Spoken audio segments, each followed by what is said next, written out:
اعوذ باللہ من الشیطان الرجیم بسم اللہ الرحمن الرحیم الصلاۃ والسلام علیکہ یا رسول اللہ وعلی آلہ وصحبہ سیدی یا حبیب اللہ۔ آج جس کتاب کا ریویو میں پیش کرنے جا رہی ہوں وہ شیخ الاسلام ڈاکٹر محمد طاہر القادری کی تصنیف شدہ ہے اور اس کا عنوان ہے روض الجنان فی مناقب عثمان بن عفان رضی اللہ عنہ۔ تو جیسا کہ اس کے نام سے ظاہر ہے کہ یہ کتاب حضرت عثمان رضی اللہ تعالیٰ عنہ کے فضائل، ان کی خصوصیات کے بارے میں ہے، اور اس کتاب میں مختلف ابواب بنائے گئے ہیں، تقریباً 9 ابواب ہیں ان کے، اور ہر باب جو ہے وہ حضرت عثمان غنی رضی اللہ تعالیٰ عنہ کی خصوصیات پر مبنی ہے، اور یہ تمام خصوصیات جو ہیں وہ حضور صلی اللہ علیہ وسلم کی احادیث مبارکہ کی روشنی میں بیان کیے گئے ہیں۔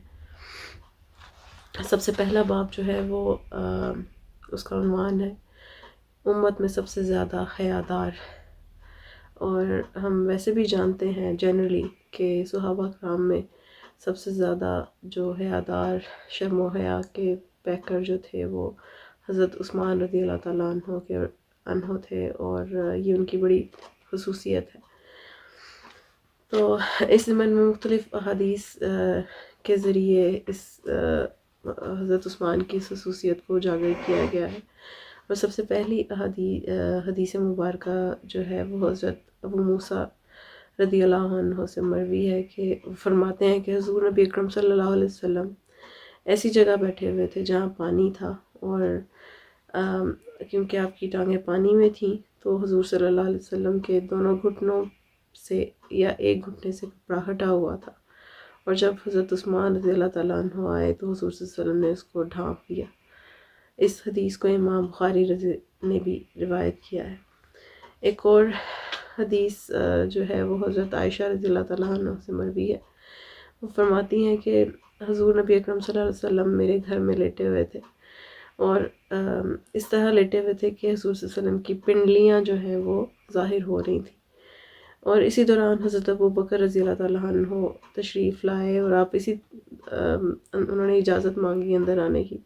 تو حضور صلی اللہ علیہ وسلم اسی طرح لیٹے رہے اور گفتگو فرماتے رہے۔ پھر اس کے بعد حضرت عمر رضی اللہ تعالیٰ عنہ جو ہیں انہوں نے اجازت طلب کی اندر آنے کی، تو آپ صلی اللہ علیہ وسلم نے اجازت دے دی، اور اسی طرح لیٹے رہے اور گفتگو کرتے رہے۔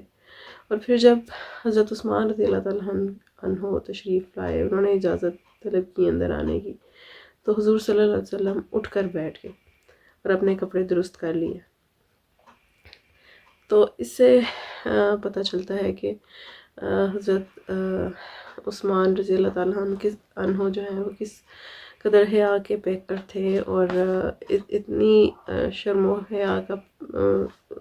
جو ہے ان کی خصوصیت میں، ان کی شخصیت میں کا خاصہ تھی کہ حضور صلی اللہ علیہ وسلم بھی ان سے حیا کیا کرتے تھے۔ ایک اور اسی باب میں روایت حضرت عبداللہ بن عمر رضی اللہ تعالیٰ عنہ سے ہے کہ حضور صلی اللہ علیہ وسلم نے فرمایا کہ میری امت میں سب سے زیادہ حیادار عثمان بن عفان، اور ایک اور حدیث مبارکہ رضی اللہ تعالیٰ عنہ، ایک اور حدیث مبارکہ جو ہے وہ بیان کی گئی ہے، اور اس میں حضور صلی اللہ علیہ وسلم نے فرمایا کہ کیا میں اس شخص سے حیا نہ کروں جس سے فرشتے بھی حیا کرتے ہیں، اور یہ حضرت عثمان رضی اللہ تعالیٰ عنہ کے بارے میں حضور صلی اللہ علیہ وسلم نے ارشاد فرمایا۔ دوسرا باب جو ہے وہ حضرت عثمان رضی اللہ تعالیٰ عنہ کے لیے جنت میں حضور صلی اللہ علیہ وسلم کی رفاقت کی بشارت کے بارے میں ہے کہ حضرت عثمان کے لیے ان کی زندگی میں ہی حضور صلی اللہ علیہ وسلم نے فرما دیا تھا کہ یہ جنت میں میرے ساتھ ہوں گے۔ تو اس کا پورا باب ہے، اور اس میں بھی مختلف حدیث کی روشنی میں بیان کیا گیا ہے کہ اس باب میں بھی مختلف حدیث مبارکہ کی روشنی میں حضور صلی اللہ علیہ وسلم نے حضرت عثمان غنی رضی اللہ تعالیٰ عنہ کے لیے اپنی رفاقت، جنت میں اپنی رفاقت کی بشارت دی ہے۔ اور حضرت ابو موسیٰ اشعری رضی اللہ تعالیٰ عنہ بیان کرتے ہیں کہ حضور صلی اللہ علیہ وسلم ایک باغ میں داخل ہوئے اور مجھے باغ کے دروازے کی حفاظت پر مأمور فرمایا۔ ایک آدمی نے اندر آنے کی اجازت طلب کی تو حضور صلی اللہ علیہ وسلم نے فرمایا کہ اسے اجازت دے دو اور جنت کی بشارت بھی دے دو۔ دیکھا تو وہ حضرت ابوبکر رضی اللہ تعالیٰ عنہ تھے۔ پھر دوسرا شخص آیا، اس نے بھی اجازت طلب کی تو فرمایا اسے بھی اجازت دے دو اور جنت کی بشارت دے دو۔ وہ دروازہ کھولا تو حضرت عمر رضی اللہ تعالیٰ عنہ تھے۔ پھر ایک اور شخص آیا، اس نے بھی اجازت طلب کی تو آپ حضور صلی اللہ علیہ وسلم تھوڑی دیر خاموش رہے اور پھر فرمایا انہیں بھی اجازت دے دو اور جنت کی بشارت دے دو، لیکن ان مصائب اور مشکلات کے ساتھ جو انہیں پہنچیں گی۔ اور جب دیکھا تو وہ حضرت عثمان رضی اللہ تعالیٰ عنہ تھے۔ اس حدیث کو امام بخاری نے بھی روایت کیا ہے۔ اسی حدیث کو مختلف راویوں کے ذریعے مختلف جگہ پہ بیان کیا گیا ہے، اور ایک بڑی خوبصورت حدیث مبارکہ حضرت طلحہ بن عبید اللہ رضی اللہ تعالیٰ عنہ سے روایت ہے کہ حضور صلی اللہ علیہ وسلم نے فرمایا کہ ہر نبی کا ایک رفیق ہوتا ہے اور جنت میں میرا رفیق عثمان رضی اللہ تعالیٰ عنہ ہے۔ اس حدیث کو امام ترمذی اور ابن ماجہ نے بھی روایت کیا ہے۔ اس باب میں اور بھی احادیث مبارکہ ہیں اور جن سے حضرت عثمان رضی اللہ تعالیٰ عنہ کی ہمیں ان کے فضائل کا، ان کے مرتبے کا اندازہ ہوتا ہے کہ حضور صلی اللہ علیہ وسلم کہ وہ کتنا قریب تھے، اور اپنی زندگی میں ہی حضور صلی اللہ علیہ وسلم نے انہیں جنت میں اپنی رفاقت کی بشارت دی۔ اس کے بعد جو تیسرا باب ہے وہ حضرت عثمان کی جو لقب ہے ذو النورین کا، اس کے بارے میں ہے، اس کی خصوصیت کا بیان ہے اس میں۔ اس ضمن میں بہت سی حدیث بیان کی گئی ہیں اس کتاب میں، ان میں سے ایک میں آپ کے سامنے رکھوں گی۔ حضرت عبید اللہ بن عدی بن خیار جو ہیں وہ ایک روایت کرتے ہیں جس میں حضرت عثمان بن عفان نے فرمایا بے شک اللہ نے حضور صلی اللہ علیہ وسلم کو حق کے ساتھ بھیجا اور میں ان لوگوں میں سے تھا جنہوں نے اللہ اور اس کے رسول صلی اللہ علیہ وسلم کی دعوت پر لبیک کہا، اس پر ایمان لائے، اور پھر جیسا کہ میں نے کہا کہ میں نے 2 ہجرتیں کیں اور حضور نبی اکرم صلی اللہ علیہ وسلم کا رشتہ دامادی بھی پایا، میں نے حضور نبی اکرم صلی اللہ علیہ وسلم کے دست حق پر بیعت کی،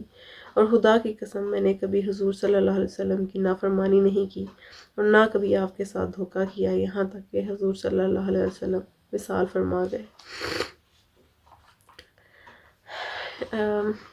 ایک اور روایت ہے حضرت عبداللہ بن عباس رضی اللہ تعالیٰ عنہ سے، وہ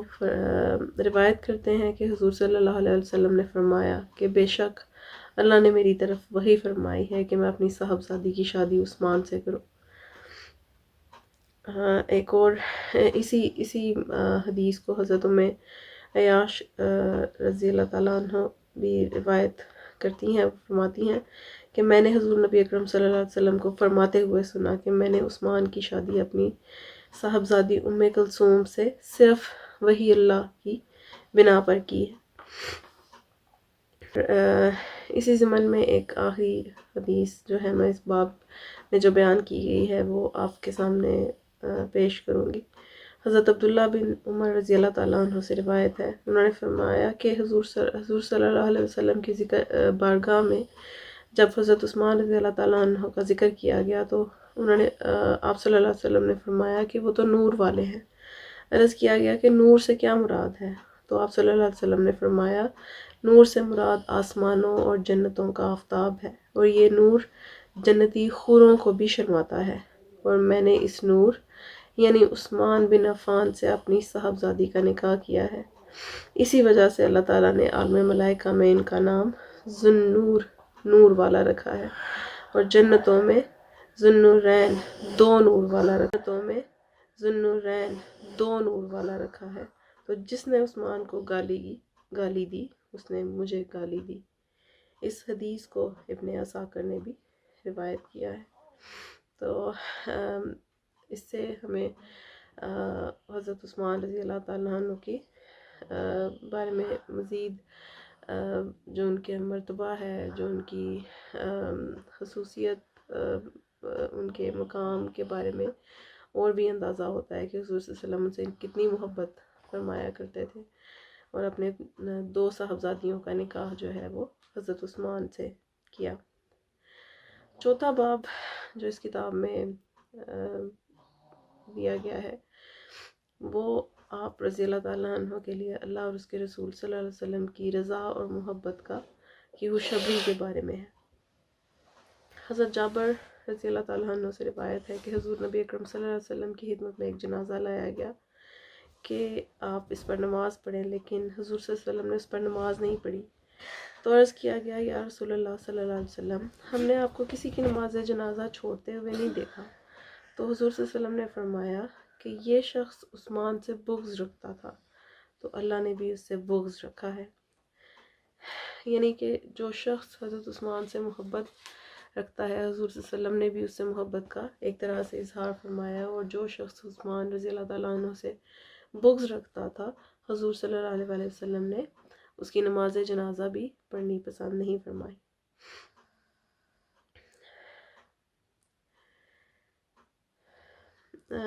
ایک اور حدیث مبارکہ حضرت عائشہ رضی اللہ تعالیٰ عنہ بیان کرتی ہیں کہ حضور نبی اکرم صلی اللہ علیہ وسلم نے فرمایا کہ میرے بعض صحابہ کو میرے پاس بلاؤ۔ تو میں نے عرض کی، یا رسول اللہ صلی اللہ علیہ وسلم، کیا میں ابو بکر رضی اللہ تعالیٰ عنہ کو بلاؤں؟ تو آپ صلی اللہ علیہ وسلم نے منع فرمایا۔ پھر میں نے عرض کیا کہ کیا عمر رضی اللہ تعالیٰ عنہ کو؟ تو آپ صلی اللہ علیہ وسلم نے فرمایا نہیں۔ پھر میں نے عرض کیا کہ آپ کے چچا کے بیٹے علی رضی اللہ تعالیٰ عنہ کو؟ تو آپ صلی اللہ علیہ وسلم نے فرمایا نہیں۔ پھر میں نے عرض کیا کہ کیا عثمان رضی اللہ تعالیٰ عنہ کو؟ تو آپ صلی اللہ علیہ وسلم نے فرمایا ہاں۔ تو پھر جب وہ آ گئے تو آپ صلی اللہ علیہ وسلم نے فرمایا کہ اے عائشہ، ذرا پیچھے ہو کر بیٹھ جاؤ۔ پھر آپ صلی اللہ علیہ وسلم ان سے سرگوشی فرمانے لگے، تو حضرت عثمان رضی اللہ تعالیٰ عنہ کا رنگ تبدیل ہونے لگا۔ اور پھر یوم دار آیا، اور جس دن حضور صلی اللہ علیہ وسلم کے گھر کا محاصرہ کیا گیا تھا، وہ دن آیا اور حضرت عثمان رضی اللہ تعالیٰ عنہ جو ہیں وہ محصور ہو گئے۔ تو ہم نے کہا کہ اے امیر المومنین، کیا آپ قتال نہیں کریں گے؟ تو آپ نے فرمایا کہ نہیں، بے شک حضور نبی اکرم صلی اللہ علیہ وسلم نے مجھے وصیت فرمائی تھی، اور میں اس وصیت پر صبر کرنے والا ہوں۔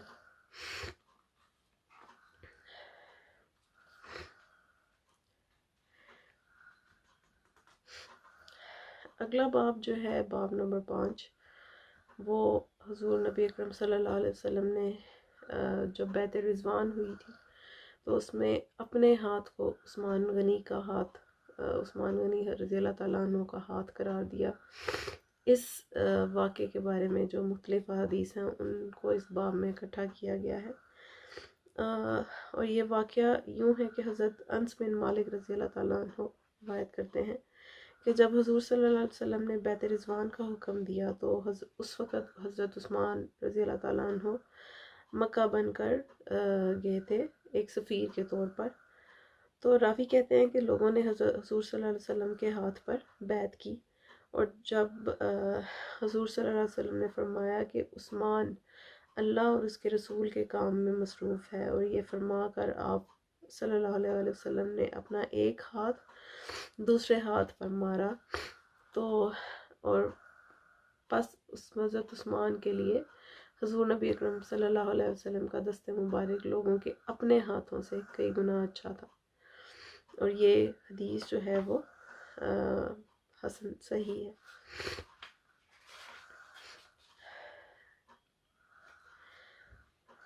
اس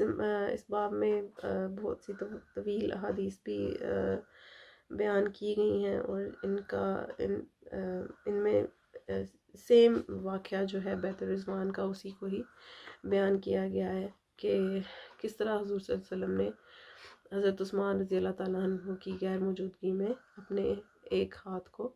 حضرت عثمان کا ہاتھ قرار دیا، اور ان کی بیعت جو ہے وہ اس طرح کی گئی۔ باب نمبر 6 جو ہے وہ حضرت عثمان رضی اللہ تعالیٰ عنہ کی جو ان کا ایک بہت بڑی خصوصیت ان کا سخی ہونا، ان کی جود و سخا کا ہونا، اس ضمن میں جو احادیث مبارکہ ہیں وہ اکٹھی کی گئی ہیں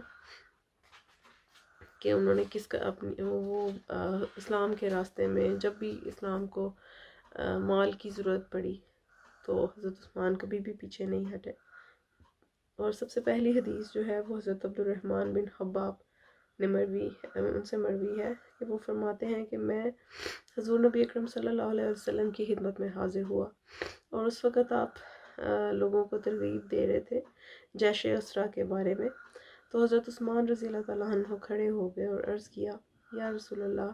صلی اللہ علیہ وسلم، میں 100 اونٹ ماں ساز و سامان اللہ کے راستے میں اپنے ذمہ لیتا ہوں۔ اس کے بعد حضور صلی اللہ علیہ وسلم نے پھر ترغیب دلائی، تو حضرت عثمان رضی اللہ تعالیٰ عنہ پھر اٹھے اور عرض کیا، یا رسول اللہ صلی اللہ علیہ وسلم، میرے ذمہ اللہ کی راہ میں 200 اونٹ ماں ساز و سامان اور گلے کے ہیں۔ اس کے بعد حضور صلی اللہ علیہ وسلم نے پھر ترغیب دلائی، حضرت عثمان رضی اللہ تعالیٰ عنہ پھر کھڑے ہو گئے اور عرض کیا، یا رسول اللہ صلی اللہ علیہ وسلم، میرے ذمہ 300 اونٹ ماں ساز و سامان کے اللہ کی راہ میں ہیں۔ تو راوی بیان کرتے ہیں کہ میں نے دیکھا حضور نبی اکرم صلی اللہ علیہ وسلم ممبر پر سے اترے اور فرمایا کہ اس عمل کے بعد عثمان جو کچھ بھی آئندہ کرے گا اس پر کوئی جواب طلبی نہیں ہوگی۔ اس سے ہمیں پتہ چلتا ہے کہ حضرت عثمان رضی اللہ تعالیٰ عنہ نے کبھی بھی جب بھی اسلام کو جنگوں میں کے لیے کسی بھی سامان کی ضرورت پڑتی تھی، حضرت عثمان کبھی بھی پیچھے نہیں ہٹے اور بڑھ چڑھ کے حضور صلی اللہ علیہ وسلم کی خدمت میں اپنی مال نچھاور کرتے رہے۔ باب نمبر 7 جو ہے وہ حضرت عثمان رضی اللہ تعالیٰ عنہ کی خلافت کے بارے میں حضور نبی اکرم صلی اللہ علیہ وسلم کی شہادت پر مبنی ہے کہ آپ نے اپنی زندگی میں ہی انہیں خوشخبری دی اور گواہی دی حضور صلی اللہ علیہ وسلم نے کہ وہ خلیفہ بنیں گے۔ سب سے پہلی حدیث جو میں اس ضمن میں آپ کے سامنے رکھنا چاہوں گی وہ حضرت عائشہ رضی اللہ تعالیٰ عنہ سے روایت ہے کہ حضور نبی اکرم صلی اللہ علیہ وسلم نے فرمایا کہ اے عثمان، اللہ تعالیٰ یقیناً تمہیں قمیض پہنائے گا جو کہ قمیض خلافت ہوگی، اور اگر لوگ اس کو اتارنا چاہیں تو تم ان کی خاطر اس سے مت اتار دینا۔ اور یہ ایک طویل قصہ بھی اس ضمن میں ہے، اور اس حدیث کو امام ترمذی نے روایت کیا ہے اور کہا ہے کہ یہ حدیث حسن ہے۔ حضرت سالم بن عبداللہ رضی اللہ تعالیٰ عنہ بھی بیان کرتے ہیں کہ حضرت عبداللہ بن عمر رضی اللہ تعالیٰ عنہ نے فرمایا کہ ہم حضور نبی اکرم صلی اللہ علیہ وسلم کی حیات ظاہری کے ایام میں کہا کرتے تھے کہ حضور نبی اکرم صلی اللہ علیہ وسلم کے بعد آپ کی امت میں سے افضل ترین ابو بکر ہے، پھر عمر ہے، اور پھر عثمان رضی اللہ تعالیٰ عنہ ہے۔ اس طرح اور بھی احادیث بیان کی گئی ہیں مختلف صحابہ کرام سے، مختلف راویوں سے، اور جن میں حضور صلی اللہ علیہ وسلم نے اپنی زندگی میں ہی خوشخبری دی تھی حضرت عثمان رضی اللہ تعالیٰ عنہ کو کہ اللہ تعالیٰ تمہیں ایک قمیض پہنائے گا خلافت کی، اور تم اسے لوگوں کی خاطر مت اتار دینا، جس سے ہمیں ان کی خلافت کی خوشخبری جو ہے وہ پہلے ہی دے دی گئی تھی۔ اس کے بعد جو باب نمبر 8 ہے اس میں حضور نبی اکرم صلی اللہ علیہ وسلم کو حضرت عثمان رضی اللہ تعالیٰ عنہ کو ان کی شہادت کی خبر دینے کے بارے میں ہے۔ حضرت انس رضی اللہ تعالیٰ عنہ فرماتے ہیں کہ حضور صلی اللہ علیہ وسلم نے فرمایا کہ اے عثمان،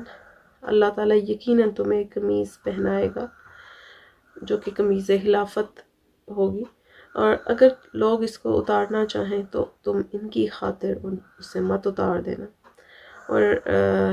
یہ ایک طویل قصہ بھی اس ضمن میں ہے، اور اس حدیث کو امام ترمذی نے روایت کیا ہے اور کہا ہے کہ یہ حدیث حسن ہے۔ حضرت سالم بن عبداللہ رضی اللہ تعالیٰ عنہ بھی بیان کرتے ہیں کہ حضرت عبداللہ بن عمر رضی اللہ تعالیٰ عنہ نے فرمایا کہ ہم حضور نبی اکرم صلی اللہ علیہ وسلم کی حیات ظاہری کے ایام میں کہا کرتے تھے کہ حضور نبی اکرم صلی اللہ علیہ وسلم کے بعد آپ کی امت میں سے افضل ترین ابو بکر ہے، پھر عمر ہے، اور پھر عثمان رضی اللہ تعالیٰ عنہ ہے۔ اس طرح اور بھی احادیث بیان کی گئی ہیں مختلف صحابہ کرام سے، مختلف راویوں سے، اور جن میں حضور صلی اللہ علیہ وسلم نے اپنی زندگی میں ہی خوشخبری دی تھی حضرت عثمان رضی اللہ تعالیٰ عنہ کو کہ اللہ تعالیٰ تمہیں ایک قمیص پہنائے گا خلافت کی، اور تم اسے لوگوں کی خاطر مت اتار دینا، جس سے ہمیں ان کی خلافت کی خوشخبری جو ہے وہ پہلے ہی دے دی گئی تھی۔ اس کے بعد جو باب نمبر 8 ہے، اس میں حضور نبی اکرم صلی اللہ علیہ وسلم کو حضرت عثمان رضی اللہ تعالیٰ عنہ کو ان کی شہادت کی خبر دینے کے بارے میں ہے۔ حضرت انس رضی اللہ تعالیٰ عنہ فرماتے ہیں کہ حضور نبی اکرم صلی اللہ علیہ وسلم احد کے پہاڑ پر تشریف لے گئے، اور آپ صلی اللہ علیہ وسلم کے ساتھ حضرت ابو بکر، حضرت عثمان، حضرت عمر اور حضرت عثمان رضی اللہ تعالیٰ عنہ تھے۔ تو اس پہاڑ کو وجد آ گیا، یعنی وہ خوشی سے جھومنے لگا۔ تو آپ صلی اللہ علیہ وسلم نے فرمایا کہ اے احد ٹھہر جا، اور راوی کہتے ہیں کہ میرا خیال ہے کہ آپ صلی اللہ علیہ وسلم نے اسے قدم مبارک سے ٹھوکر بھی لگائی اور فرمایا کہ اے پہاڑ، تجھ پر ایک نبی، ایک صدیق اور 2 شہیدوں کے سوا اور کوئی نہیں ہے، یعنی کہ ایک نبی جو کہ حضور صلی اللہ علیہ وسلم خود تھے، ایک صدیق جو کہ ابو بکر صدیق رضی اللہ تعالیٰ عنہ ہے، اور 2 شہید یعنی ایک حضرت عمر رضی اللہ تعالیٰ عنہ اور ایک حضرت عثمان رضی اللہ تعالیٰ عنہ۔ تو آلریڈی ان کی زندگی میں ہی حضور صلی اللہ علیہ وسلم نے ان کو ان کی شہادت کے بارے میں خبر دے دی۔ اسی طرح اور بھی احادیث جو ہیں وہ بیان کی گئی، جس میں حضرت عثمان رضی اللہ تعالیٰ عنہ کے جو خادم ہیں حضرت مسلم، انہوں نے بھی ایک روایت کی ہے کہ حضرت عثمان رضی اللہ تعالیٰ عنہ نے 20 غلاموں کو آزاد کیا اور ایک پاجامہ منگوایا اور اسے زیب تن کر لیا۔ اسے آپ نے نہ تو زمانہ جاہلیت میں کبھی پہنا تھا اور نہ ہی کبھی زمانہ اسلام میں پہنا تھا۔ پھر انہوں نے بیان کیا کہ میں نے گزشتہ رات حضور نبی اکرم صلی اللہ علیہ وسلم کو خواب میں دیکھا، اور آپ صلی اللہ علیہ وسلم کے ساتھ حضرت ابو بکر اور حضرت عمر رضی اللہ تعالیٰ عنہ بھی۔ ان سب نے مجھے کہا کہ اے عثمان، صبر کرو، بس بے شک تم کل افطاری ہمارے ساتھ ہی کرو گے۔ پھر آپ صلی اللہ علیہ وسلم نے اسے منگوایا اور اس کو اپنے سامنے کھول کر تلاوت فرمانے لگے۔ اسی اثناء میں آپ کو شہید کر دیا گیا۔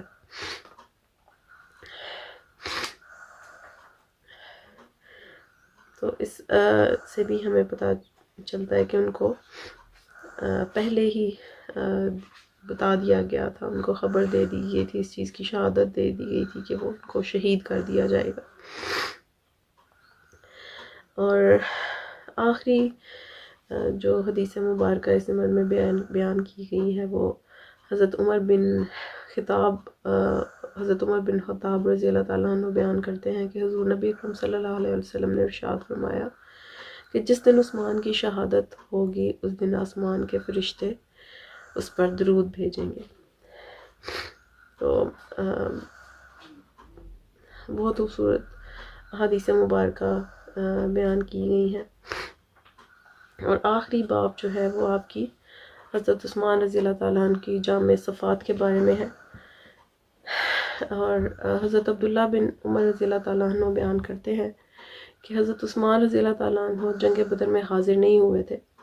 ان کی وجہ یہ تھی کہ کیونکہ آپ کی شادی جو ہے وہ حضور صلی اللہ علیہ وسلم کی صاحبزادی سے ہوئی تھی، اور وہ اس وقت بیمار تھیں، تو حضور صلی اللہ علیہ وسلم نے فرمایا کہ اے عثمان، بے شک تیرے لیے ہر اس آدمی کے برابر اجر ہے اور ہر اس آدمی کے برابر مال غنیمت کا حصہ ہے جو جنگ بدر میں شریک ہوا ہے۔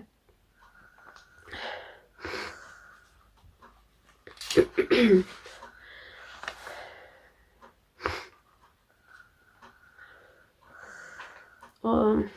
اس ضمن میں ایک اور حدیث مبارکہ جو ہے وہ حضرت عبداللہ بن عمر رضی اللہ تعالیٰ عنہ بیان کرتے راوی ان سے روایت ہے کہ وہ فرماتے ہیں کہ ہم حضرت عثمان رضی اللہ تعالیٰ عنہ کو اپنے باپ حضرت ابراہیم علیہ السلام سے بھی تشبیہ دیا کرتے تھے. اور مزید وہ فرماتے ہیں کہ حضور نبی اکرم صلی اللہ علیہ وسلم نے فرمایا کہ ہر نبی کا اس کی امت میں کوئی نہ کوئی دوست ہوتا ہے، اور بے شک میرا دوست عثمان بن عفان ہے. اس حدیث کو امام دیلمی اور ابو نعیم نے بھی روایت کیا ہے.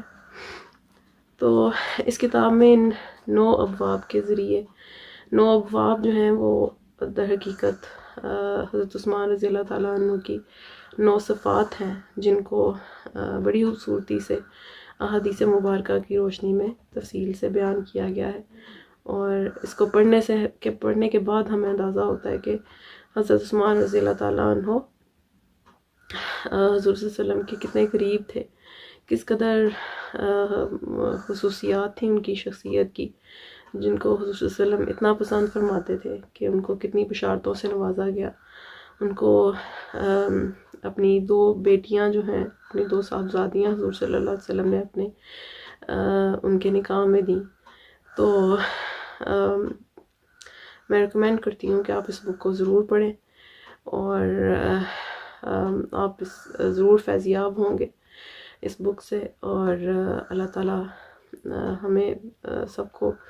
مزید اس طرح پڑھنے کی توفیق عطا فرمائے، اور ان کے ذریعے حضور صحابہ کرام کی زندگی کے بارے میں جاننے کی ہمیں توفیق عطا فرمائے. اللہ تعالیٰ ہم سب کی زندگیوں پر ہمارے سب کے لیے آسانیاں پیدا کرے، اور ہم سب کو ان کی زندگیوں پر چلنے کی توفیق عطا فرمائے، اور ہمارے لیے ان کو مشعل راہ بنا. آمین ثم آمین. اعوذ باللہ من الشیطان الرجیم. بسم اللہ الرحمن الرحیم. اللہم صلی علی سیدنا و مولانا محمد وعلی آلہ وصحبہ وبارک وسلم. مولاي صل وسلم دائما ابدا علی حبیبک خیر خلق کلہم. السلام علیکم ورحمۃ اللہ وبرکاتہ. منہاج القرآن مملک UK کے زیر اہتمام انعقاد پذیر on line series treasure of knowledge میں خوش آمدید.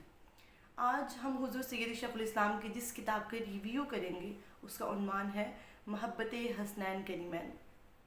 حضرین مکرم، حضور نبی کرم صلی اللہ علیہ وآلہ وسلم کی ذات اقدس امت مسلمہ کے ایمان کا مرکز و محور ہے. امت کے اس تعلق اور نسبت کو کمزور کرنے کے لیے وقتاً فوقتاً مختلف فتنے سر اٹھا رہے ہیں. اسی طرح کی ایک سازش کے تحت محبت اہل بیت اطہار اور ذکر حسنین کریمین کو صرف اہل تشیع کے کھاتے میں ڈال دیا گیا، حالانکہ در حقیقت اہل سنت کا تشخص اور شیوہ ایمان ہی حب اہل بیت اطہار اور حب صحابہ کرام کو ایک جگہ جمع کرنا ہے. جیسے امام حسین بن علی سے مروی ہے کہ ہر شے کی ایک بنیاد ہوتی ہے، اور اسلام کی بنیاد رسول اللہ صلی اللہ علیہ وآلہ وسلم کے صحابہ کی محبت اور آپ کے اہل بیت اطہار کی محبت ہے. اور آپ کے اہل بیت اطہار میں سیدہ مولا علی کائنات اور سیدہ فاطمہ الزہرا اور آپ کے دونوں شہزادے امام حسن اور امام حسین شامل ہیں. حضور علیہ السلام کو اپنے جگر گوشوں سے شدید محبت تھی، اسی لیے حسنین کریمین کے لیے حضور نبی کرم صلی اللہ علیہ وآلہ وسلم نے فرمایا، جس نے حسن اور حسین سے محبت کی اس نے در حقیقت مجھ سے محبت کی، اور جس نے ان دونوں سے بغض رکھا گویا اس نے مجھ سے بغض رکھا. یعنی امام حسن اور امام حسین کی محبت کو حضور نے اپنی محبت قرار دیا اور فرمایا جس نے ان دونوں سے بغض رکھا وہ ایسے ہے کہ جیسے اس نے مجھ سے بغض رکھا. حضرین مکرم، ان جگر گوشوں نے دین اسلام کو بچانے کی خاطر عظیم قربانیاں دیں، اور عظیم قربانیاں دے کر اپنے نانا کے دین کو بچایا. اللہ کی راہ میں دی گئی قربانی نہایت اعلیٰ اور مقرب ترین عمل ہے، اور یہ جس قدر پرخلوص اور کڑی ہوگی خالق کائنات کی نظر میں اسی قدر مقبولیت کا سبب بنے گی. اہل حق روز اول سے رب کی رضا کے لیے قربانیاں دیتے چلے آ رہے ہیں، اور کسی نے اللہ کی راہ میں اپنا وقت قربان کیا تو کسی نے اپنی جان، کسی نے اپنا مال دیا تو کسی نے اپنا گھر بار لٹایا، تو کسی نے اپنے وطن سے ہجرت کی، یوں تو ہر شہید نے اپنے عظیم مقصد کے حصول کے لیے اپنی جان کا نذرانہ پیش کیا اور اپنے فریضہ کی تکمیل کی، مگر جو آفاقیت شہدائے کربلا کو نصیب ہوئی وہ کسی اور کے نصیب کی بات نہیں ہے۔ یہ معرکہ کربلا جہاں امام حسین نے اپنے وطن سے ہجرت کی، اپنا مال قربان کیا، اپنا گھر بار لٹایا، اپنے عزیز و اقارب کو شہید کروایا اور اپنے سارے خانوادوں کو شہید کرا کے یہاں تک کہ اپنی جان کا نذرانہ پیش کر کے نانا کے دین کو ہمیشہ کے لیے زندہ کر دیا۔ حاضرین مکرم، جب لوگ ذی الحج میں فریضہ حج کی ادائیگی کے لیے مکہ مکرمہ کا رخ کر رہے تھے تو نواسہ رسول جگر گوشہ بطول سیدنا امام حسین علیہ السلام نے نانا کے دین کو بچانے کی خاطر کربلا کا رخ کیا۔ اسی لیے حضور علیہ السلام کو حسنین کریمین سے شدید محبت تھی، اسی لیے حضور نے فرمایا تھا کہ جس نے حسن اور حسین سے محبت کی گویا اس نے مجھ سے محبت کی، یعنی حسن اور حسین کی محبت کو اپنی محبت قرار دیا۔ اسی طرح کی بہت سی روایات ہیں، کثیر روایات میں اہل بیت اطہار کی محبت بالعموم اور بالخصوص حسنین کریمین سے محبت کا تذکرہ ملتا ہے۔ یہی اصل عقیدہ اہل سنت ہے، یہی اصل عقیدہ اہل سنت ہے، اور وہ شخص اہل سنت ہی نہیں جس کا دل ان نفوس قدسیہ کی محبت سے خالی ہے، بلکہ وہ جان لے کہ اس کے اندر خارجیت نے ڈیرا ڈال لیا ہے۔ اور سفیر امن و محبت حضور سیدی شیخ الاسلام ڈاکٹر محمد طاہر القادری اور تحریک منہاج القرآن کا مقصد انہی محبتوں کو فروغ دینا اور امت کو گمراہ ہونے والے فتنوں کا قلع کما کرنا ہے۔ اور زیر نظر کتاب جس کا آج ہم مطالعہ کریں گے، جس کا عنوان محبت حسنین کریمین ہے، اس میں بھی حضور سیدی شیخ الاسلام نے سیدنا امام حسن اور سیدنا امام حسین سے محبت کے بیان پر مشتمل 40 احادیث مبارکہ کو جمع کیا ہے، جن میں سے چند ایک کا ہم تذکرہ کریں گے۔ اس کتاب میں حضور سیدی شیخ الاسلام نے سب سے پہلے اہل بیت اطہار کی محبت و مودت سے ریلیٹڈ آیات کو بیان کیا، پھر احادیث مبارکہ کا تذکرہ کیا۔ جیسے سورہ احزاب کی آیت مبارکہ ہے، سورہ احزاب کی آیت نمبر 33 ہے، اعوذ باللہ من الشیطان الرجیم، بسم اللہ الرحمن الرحیم، انما یرید اللہ لیذہب عنکم الرجس اہل البیت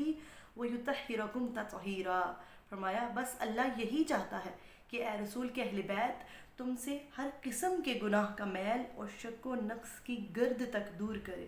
اور تمہیں کامل طہارت سے نواز کر بالکل پاک صاف کر دے۔ مفسرین کرام لکھتے ہیں کہ اس آیت کریمہ میں اہل بیت سے مراد آپ کی ازواج اور سیدنا علی علیہ السلام اور سیدۃ النساء سیدہ فاطمہ الزہرا اور آپ کے دونوں شہزادے امام حسن اور امام حسین مراد ہیں۔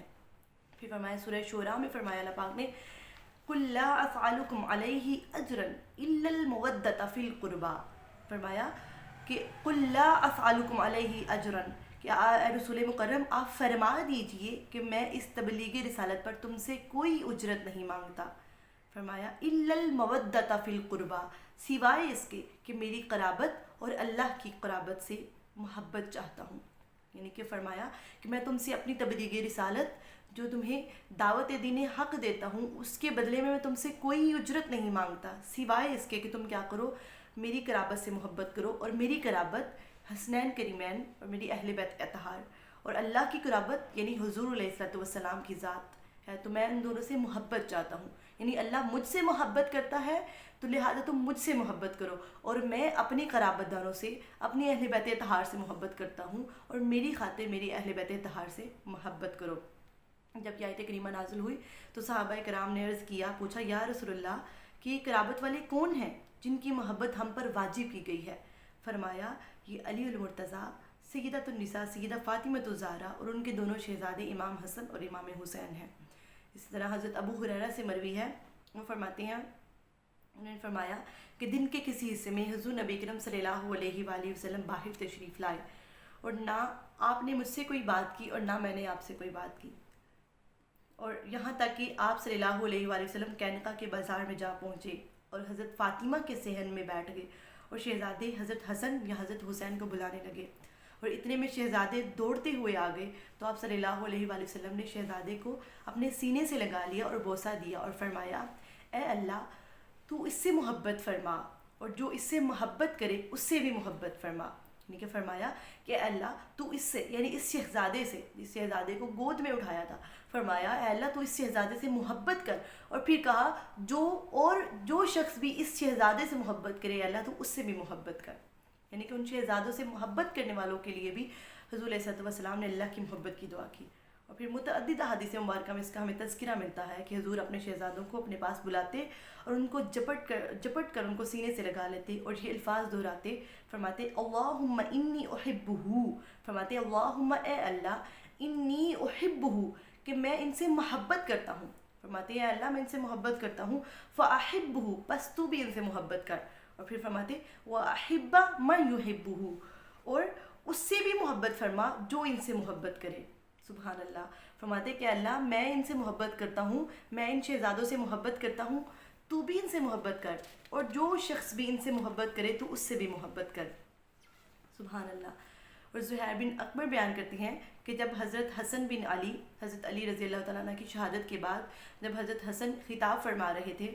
تو قبیلہ ازد کا ایک گندمی رنگ کا ایک شخص کھڑا ہوا اور کہنے لگا میں نے رسول اللہ صلی اللہ علیہ وآلہ وسلم کو دیکھا ہے کہ آپ صلی اللہ علیہ وآلہ وسلم نے امام حسن کو اپنی گود میں اٹھا رکھا تھا اور فرما رہے تھے جو مجھ سے محبت کرتا ہے اس کو چاہیے کہ وہ اس سے بھی محبت کرے۔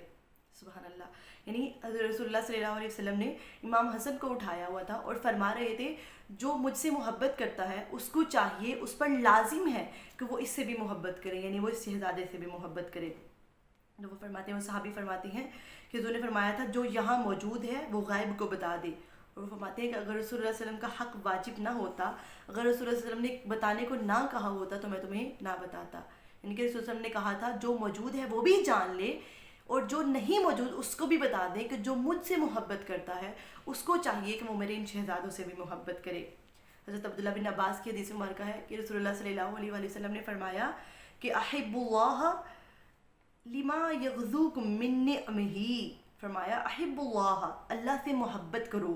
لما یغذوکم کیونکہ وہ تمہیں غذا دیتا ہے، من نعمہ اپنی نعمتوں سے، فرمایا کہ اللہ سے محبت کرو کیونکہ وہ تمہیں اپنی نعمتوں میں سے غذا دیتا ہے۔ پھر فرمایا وَأَحِبُّونِی اور مجھ سے محبت کرو، بِحُبِّ اللَّہِ اللہ کی محبت کی خاطر، اللہ کی محبت کی خاطر مجھ سے محبت کرو۔ اور پھر فرمایا وَأَحِبُّوا اور محبت کرو اہل بیتی میری اہل بیت سے، لِحُبِّی میری محبت کی خاطر، یعنی فرمایا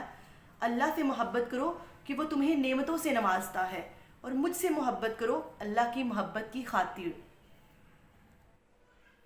فرمایا اللہ سے محبت کرو کیونکہ وہ تمہیں نعمتوں سے نوازتا ہے، وہ تمہارا خالق ہے، تمہارا مالک ہے، تمہیں نعمتیں عطا کرتا ہے، اس لیے اس سے محبت کرو۔ اور پھر وہ خالق، وہ مالک مجھ سے محبت کرتا ہے اس لیے مجھ سے محبت کرو، اور میں اپنی اہل بیت اطہار سے محبت کرتا ہوں اس لیے میری اہل بیت سے بھی محبت کرو۔ حضرت یعلا عامری سے مروی ہے کہ وہ رسول اللہ صلی اللہ علیہ وسلم کے ہمراہ ایک دعوت پر کھانے کے لیے تشریف لے جا رہے تھے، تو رسول اللہ صلی اللہ علیہ وسلم ایک جگہ ٹھہر گئے۔ جب رسول اللہ صلی اللہ علیہ وسلم لوگوں کے سامنے رک گئے اور دیکھا کہ حضرت حسین علیہ السلام جو ہیں وہاں بچوں کے ساتھ کھیل رہے ہیں، تو حضور علیہ السلام نے امام حسین کو پکڑا اور اپنا ایک ہاتھ ان کی گردن کے نیچے رکھا اور دوسرا ہاتھ ان کی تھوڑی کے نیچے رکھا اور ان کو اپنے پاس بلا کر ان سے بغل گیر ہو گئے، یعنی ان کو گلے سے لگا لیا اور ان کو بوسہ دیا اور فرمایا حسین مجھ سے ہے اور میں حسین سے ہوں، فرمایا حسین منی وانا من الحسین کہ حسین مجھ سے ہے اور میں حسین سے ہوں۔ پھر فرمایا حسن اور حسین میرے نواسے ہیں، اللہ اس سے محبت رکھے جو حسنین کریمین سے محبت کرے، فرمایا کہ اللہ اس شخص سے محبت کرے جو حسنین کریمین سے محبت کرے۔ قاضی ایاز لکھتے ہیں کہ گویا آپ صلی اللہ علیہ وسلم نے جان لیا تھا جو کچھ امام حسین اور لوگوں کے درمیان پیش آنے والا تھا، آپ صلی اللہ علیہ وسلم نے خصوصی طور پر اس کا ذکر فرمایا اور آپ صلی اللہ علیہ وسلم نے وضاحت فرما دی کہ وہ دونوں یعنی آپ صلی اللہ علیہ وآلہ وسلم اور حضرت امام حسین علیہ السلام ان سے محبت کے واجب ہونے میں اور ان سے روگردانی کرنے میں اور ان کے ساتھ جنگ کی حرمت میں ایک ہی شے ہے، یعنی کہ حضور علیہ السلام کی محبت اور حضرت امام حسین کی محبت ایک شے ہے، یعنی جو حضور سے محبت کرتا ہے اس پر واجب ہے کہ وہ حضور علیہ السلام سے محبت کرے، یعنی جس نے حسنین کریمین سے محبت کی گویا اس نے حضور سے محبت کی، اور جس نے ان سے روگردانی کی گویا اس نے حضور سے روگردانی کی۔ حضرت ام سلمہ بیان کرتی ہیں کہ ایک دن حضور نبی کریم صلی اللہ علیہ وسلم میرے گھر تشریف لائے اور آپ صلی اللہ علیہ وسلم نے فرمایا کہ ابھی میرے پاس کوئی بھی نہ آئے، تو فرماتی ہیں میں نے دھیان تو رکھا مگر میری لا علمی میں حضرت حسن حجرہ مبارک میں داخل ہو گئے، پھر اچانک میں نے رسول اللہ صلی اللہ علیہ وسلم کی ہچکی بند کر رونے کی آواز سنی اور فرماتی ہیں میں نے حجرہ مبارک میں جھانکا تو کیا دیکھتی ہوں کہ حضرت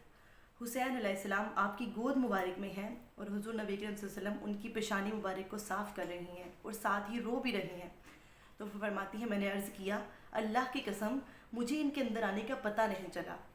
آپ صلی اللہ علیہ وسلم نے فرمایا جبرائیل امین ہمارے ساتھ ابھی کمرے میں موجود تھے, ابھی اس گھر میں موجود تھے, اور انہوں نے مجھے کہا ہے کہ آپ اس حسین سے محبت کرتے ہیں. تو میں نے کہا ہاں, میں ساری دنیا سے بڑھ کر حسنین کریمین سے محبت کرتا ہوں. تو وہ فرماتے ہیں کہ جبرائیل امین نے مجھے کہا کہ بے شک آپ کی امت اسے ایسی سرزمین پر شہید کرے گی جسے کربلا کہا جاتا ہے. تو جبرائیل امین اس سرزمین کی مٹی بھی لائے ہیں, پھر آپ نے وہ مٹی حضرت ام سلمہ کو دکھائی. اسی طرح کی کوئی روایت ہے حضرت عائشہ صدیقہ سے مروی حدیث ہے, وہ فرماتی ہیں کہ حضور صلی اللہ علیہ وسلم نے کہا اے عائشہ جبرائیل امین نے مجھے خبر دی ہے کہ میرا بیٹا حسین سرزمین کربلا میں شہید کر دیا جائے گا اور میری امت آزمائش میں ڈالی جائے گی. پھر آپ صلی اللہ علیہ وسلم اسی حالت میں اپنے صحابہ کے پاس تشریف لے گئے جبکہ آپ اس وقت بھی رو رہے تھے. تو صحابہ کرام نے عرض کیا یا رسول اللہ کس چیز نے آپ کو اس قدر رلایا ہے, کیا چیز آپ کو اس قدر رلا رہی ہے؟ تو حضور علیہ السلام نے فرمایا کہ جبرائیل امین نے مجھے بتایا ہے کہ میرے نواسے سیدنا امام حسین کو سرزمین کربلا پر شہید کر دیا جائے گا. تو حضور علیہ السلام اکثر شہادت امام حسین کا تذکرہ کر کے رویا کرتے تھے, غم حسین میں رویا کرتے تھے. تو ہم پر بھی لازم ہے کہ غم حسین میں آنسو بہائیں اور غم حسین میں رویا کریں, کیونکہ ہمارے آقا غم حسین میں رویا کرتے تھے اور اکثر امام حسین کی شہادت کا تذکرہ کر کے اپنے آنسو بہایا کرتے تھے. حضرت علی بن حسین واسطہ اپنے والد اور دادا کی روایت کرتے ہیں کہ رسول اللہ صلی اللہ علیہ وآلہ وسلم نے حضرت حسن اور حضرت حسین کا ہاتھ پکڑ کر فرمایا جس نے مجھ سے محبت کی اور ان دونوں سے, یعنی امام حسن سیدنا امام حسن اور سیدنا امام حسین دونوں کا ہاتھ پکڑ کر حضور نے فرمایا کہ جس نے مجھ سے محبت کی اور ان دونوں سے, یعنی ان دونوں شہزادوں سے, اور ان کے والد یعنی سیدنا علی المرتضیٰ, اور پھر فرمایا ان کی والدہ یعنی کہ سیدات النساء سیدہ فاطمہ الزہرا, یعنی کہ جس نے ان سب سے محبت کی, یعنی مجھ سے محبت کی, امام حسن اور امام حسین سے محبت کی, ان کے والد اور ان کی والدہ سے محبت کی, تو وہ قیامت کے دن میرے ساتھ میرے درجہ منزل میں ہوگا. یعنی فرمایا وہ قیامت کے دن میرے ساتھ ہوگا. حضرت انس بن مالک سے روایت ہے, وہ فرماتے ہیں کہ رسول اللہ صلی اللہ علیہ وسلم سے پوچھا گیا کہ آپ کو اہل بیت میں زیادہ محبوب کون ہے؟ تو آپ صلی اللہ علیہ وسلم نے فرمایا حسن اور حسین. آپ صلی اللہ علیہ وسلم حضرت فاطمہ سے فرمایا کرتے تھے کہ میرے بیٹوں کو بلاؤ, پھر آپ ان کی مہک محسوس کرتے, ان کی مہک محسوس کرتے اور پھر انہیں اپنے ساتھ لٹا لیتے تھے. بے شمار احادیث مبارکہ ہیں, بے شمار روایات ہیں ایسی. حضرت علی سے مروی ہے کہ انہوں نے بیان فرمایا کہ رسول اللہ صلی اللہ علیہ وسلم نے مجھے خبر دی کہ سب سے پہلے جنت میں داخل ہونے والوں میں سے میں یعنی حضرت علی ہوں, حضرت علی خود, پھر فرمایا فاطمہ, حسن اور حسین ہیں. تو حضرت علی فرماتے ہیں میں نے عرض کیا یا رسول اللہ اور ہم سے محبت کرنے والے کہاں ہوں گے؟ یا رسول اللہ جو ہم سے محبت کرنے والے ہوں گے وہ کہاں ہوں گے؟ تو آپ صلی اللہ علیہ وسلم نے فرمایا وہ تمہارے پیچھے پیچھے داخل ہوں گے. سبحان اللہ. یعنی جو اہل بیت طہار سے محبت کرے گا, جو حسنین کریمین سے محبت کرے گا, وہ ان کے پیچھے جنت میں داخل ہوگا. حضرت عبداللہ بن عباس سے مروی ہے, انہوں نے فرمایا کہ میں نے اپنے ان دونوں کانوں سے سنا ہے رسول اللہ صلی اللہ علیہ وسلم کو فرماتے ہوئے, انہوں نے فرمایا کہ اگر ایسا نہ ہو جیسا میں کہہ رہا ہوں, اگر ایسا نہ ہو تو میرے دونوں کان بہرے ہو جائیں. وہ فرماتے ہیں کہ آپ صلی اللہ علیہ وسلم نے فرمایا میں درخت ہوں اور فاطمہ اس کی ٹہنی ہے اور علی اس کا شگوفہ ہے. فرمایا حضور نے فرمایا کہ میں درخت ہوں, فاطمہ اس کی ٹہنی ہے اور علی اس کا شگوفہ, اور امام حسن اور امام حسین اس کا پھل ہیں,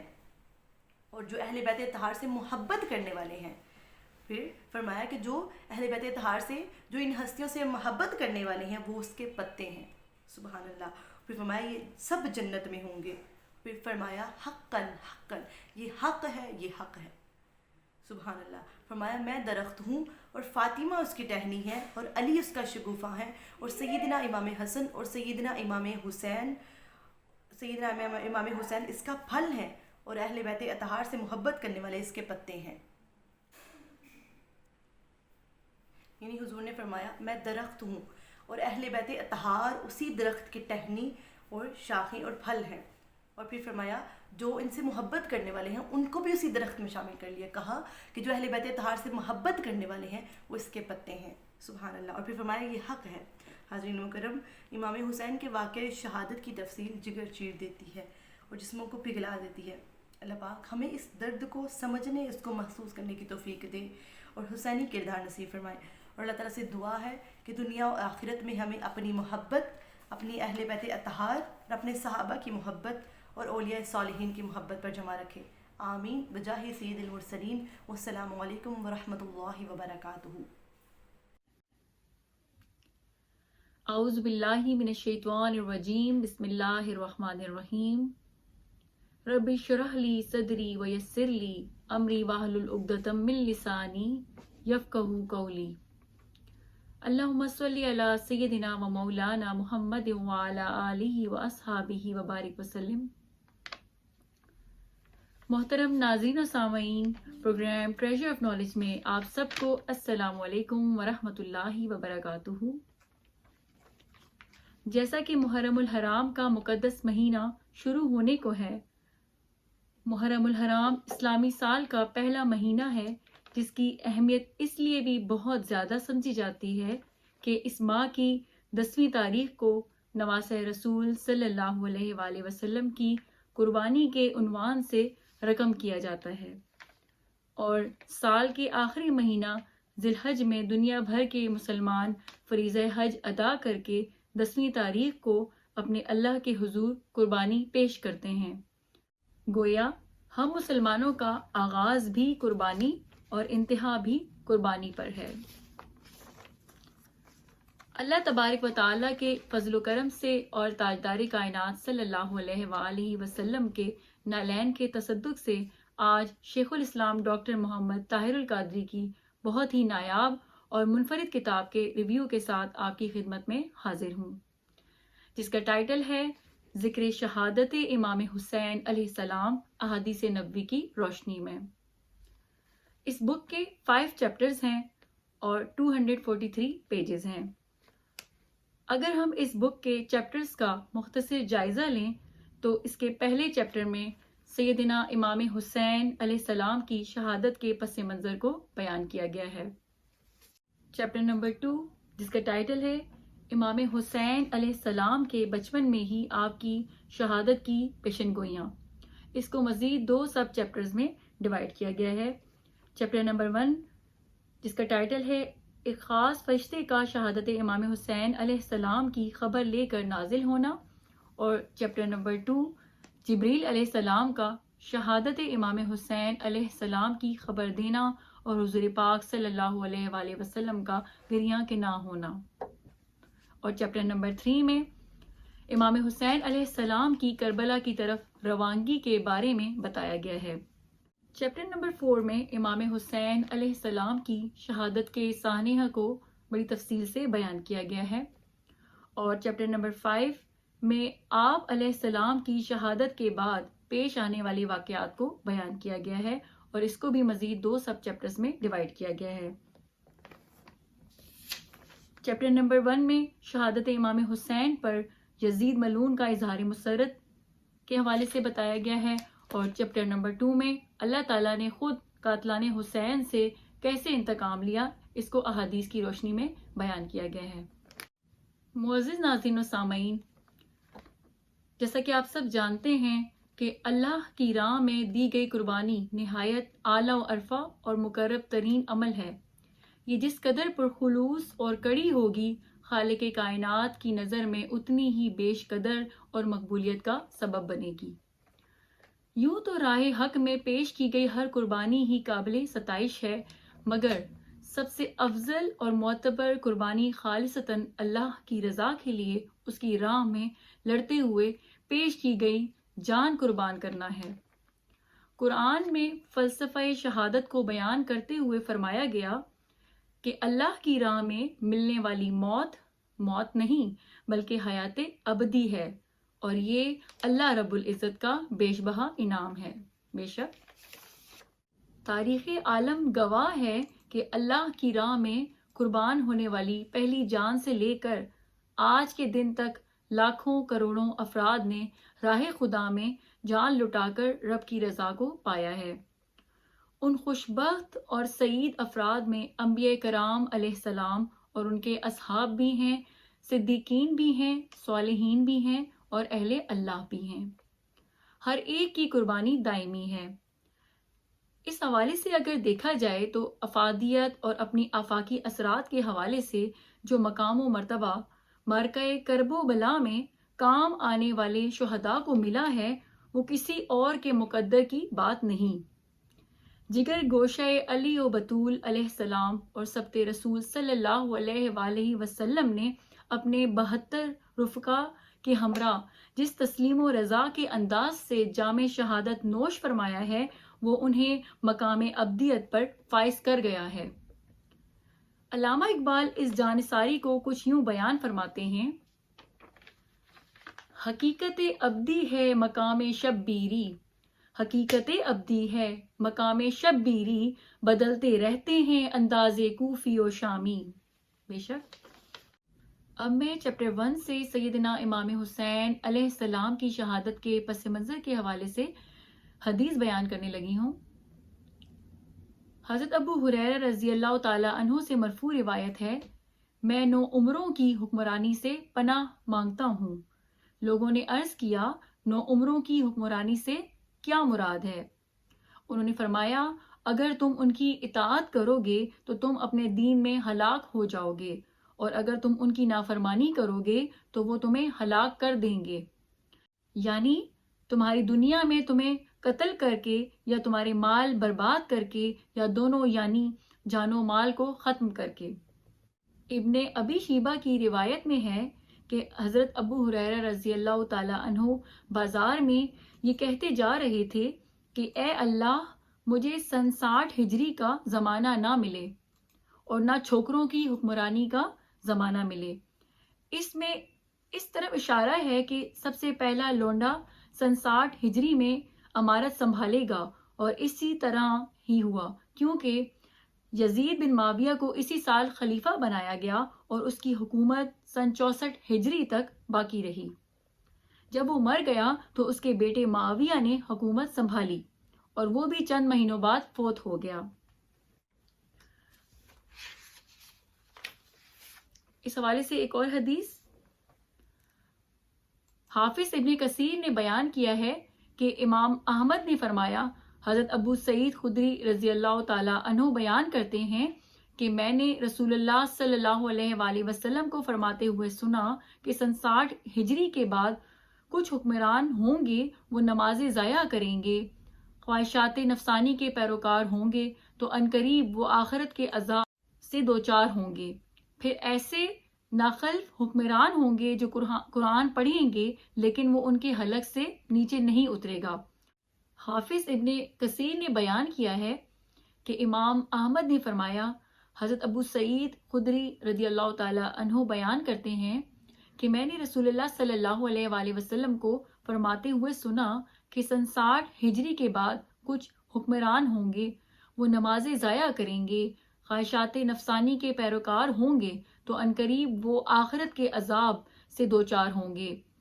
پھر ایسے حکمران ہوں گے جو قرآن پڑھیں گے لیکن وہ ان کے حلق سے نیچے نہیں اترے گا۔ اور 3 قسم کے لوگ قرآن پڑھتے ہیں: مومن، منافق اور فاجر۔ بشیر نے کہا کہ میں نے ولید سے پوچھا ان تینوں کا کیا معاملہ ہے؟ انہوں نے فرمایا منافق وہ ہے جو اس قرآن کا انکار کرے گا، اور فاجر قرآن کو کمائی کا ذریعہ بنائے گا، اور مومن اس پر ایمان لائے گا۔ سبحان اللہ۔ ام المومنین حضرت ام سلمہ رضی اللہ تعالی عنہا بیان کرتی ہیں کہ حضور نبی کریم صلی اللہ علیہ وآلہ وسلم نے فرمایا، حسین بن علی کو میری ہجرت کے 60ویں سال کے آغاز پر شہید کر دیا جائے گا۔ اس حدیث کو امام طبرانی نے روایت کیا ہے۔ بے شک۔ اب چیپٹر نمبر 2 کا جائزہ لیتے ہیں جس کا ٹائٹل ہے امام حسین علیہ السلام کے بچپن میں ہی آپ کی شہادت کی پیشن گوئیاں۔ راوی بیان کرتے ہیں کہ ہم یہ سنا کرتے تھے کہ حسین علیہ السلام کربلا میں شہید کیے جائیں گے۔ اس حدیث کو امام احمد نے روایت کیا ہے۔ حضرت عائشہ یا حضرت ام سلمہ رضی اللہ تعالی عنہا سے مروی ہے کہ حضور نبی کریم صلی اللہ علیہ وآلہ وسلم نے ان دونوں میں سے کسی کو فرمایا میرے پاس آج گھر میں ایک ایسا فرشتہ آیا جو اس سے پہلے کبھی نہیں آیا۔ اس نے مجھ سے کہا، بے شک آپ کا یہ بیٹا حسین شہید ہوگا، اور اگر آپ چاہیں تو میں اس سرزمین کی مٹی بھی دکھا سکتا ہوں جس میں یہ شہید کیے جائیں گے۔ آپ صلی اللہ علیہ وآلہ وسلم نے فرمایا، اور پھر اس نے وہ سرخ مٹی نکال کر دی۔ سبحان اللہ۔ ایک اور حدیث میں حضرت انس بن مالک رضی اللہ تعالی عنہ بیان کرتے ہیں کہ بارش کے فرشتے نے اپنے رب سے اجازت طلب کی کہ وہ حضور نبی کریم صلی اللہ علیہ وآلہ وسلم کی زیارت سے مشرف ہو، تو اللہ تعالیٰ نے اسے اجازت عطا فرمائی۔ آپ صلی اللہ علیہ وآلہ وسلم اس دن حضرت ام سلمہ رضی اللہ تعالیٰ عنہا کے پاس تھے۔ حضور نبی کریم صلی اللہ علیہ وآلہ وسلم نے ان سے فرمایا، ہمارے لیے دروازے پر پہرا دیں کہ کوئی ہمارے پاس نہ آئے۔ جب وہ دروازے پر مامور تھیں تو حضرت حسین بن علی علیہ السلام آ گئے۔ وہ دروازہ کھول کر اندر چلے گئے اور حضور نبی کریم صلی اللہ علیہ وآلہ وسلم کی پشت مبارک پر اچھلنے لگے، اور حضور نبی کریم صلی اللہ علیہ وآلہ وسلم انہیں بوسے دینے لگے۔ فرشتے نے آپ صلی اللہ علیہ وآلہ وسلم کی خدمت میں عرض کیا، کیا آپ ان سے محبت کرتے ہیں؟ تو آپ صلی اللہ علیہ وآلہ وسلم نے فرمایا، ہاں۔ اس نے عرض کیا، آپ کی امت عنقریب انہیں شہید کر دے گی۔ اگر آپ چاہیں تو میں آپ کو وہ جگہ دکھا سکتا ہوں جہاں انہیں شہید کیا جائے گا۔ آپ صلی اللہ علیہ وآلہ وسلم نے فرمایا، ہاں ٹھیک ہے۔ پھر انہوں نے اس جگہ سے جہاں انہیں شہید کیا جانا تھا مٹھی بھر مٹی لی اور آپ صلی اللہ علیہ وآلہ وسلم کو وہ جگہ بھی دکھائی۔ وہ آپ صلی اللہ علیہ وآلہ وسلم کے پاس زرخیز یا سرخ مٹی لے کر آئے۔ اس مٹی کو حضرت ام سلمہ رضی اللہ تعالی عنہا نے لے کر اپنے کپڑے میں رکھ لیا۔ اس کو امام طبرانی نے روایت کیا ہے اور اس کی سند حسن ہے۔ ایک اور حدیث میں امام منادی نے بیان کیا کہ رسول اللہ صلی اللہ علیہ وآلہ وسلم نے فرمایا، مجھے جبرائیل علیہ السلام نے خبر دی کہ بے شک حسین ابن فاطمہ علیہ السلام کو دریائے فرات کے کنارے شہید کر دیا جائے گا۔ فرات کی فے پر جمع ہے، یعنی یہ شہادت کوفہ کے عظیم اور مشہور دریا کے کنارے ہوگی۔ یہ دریا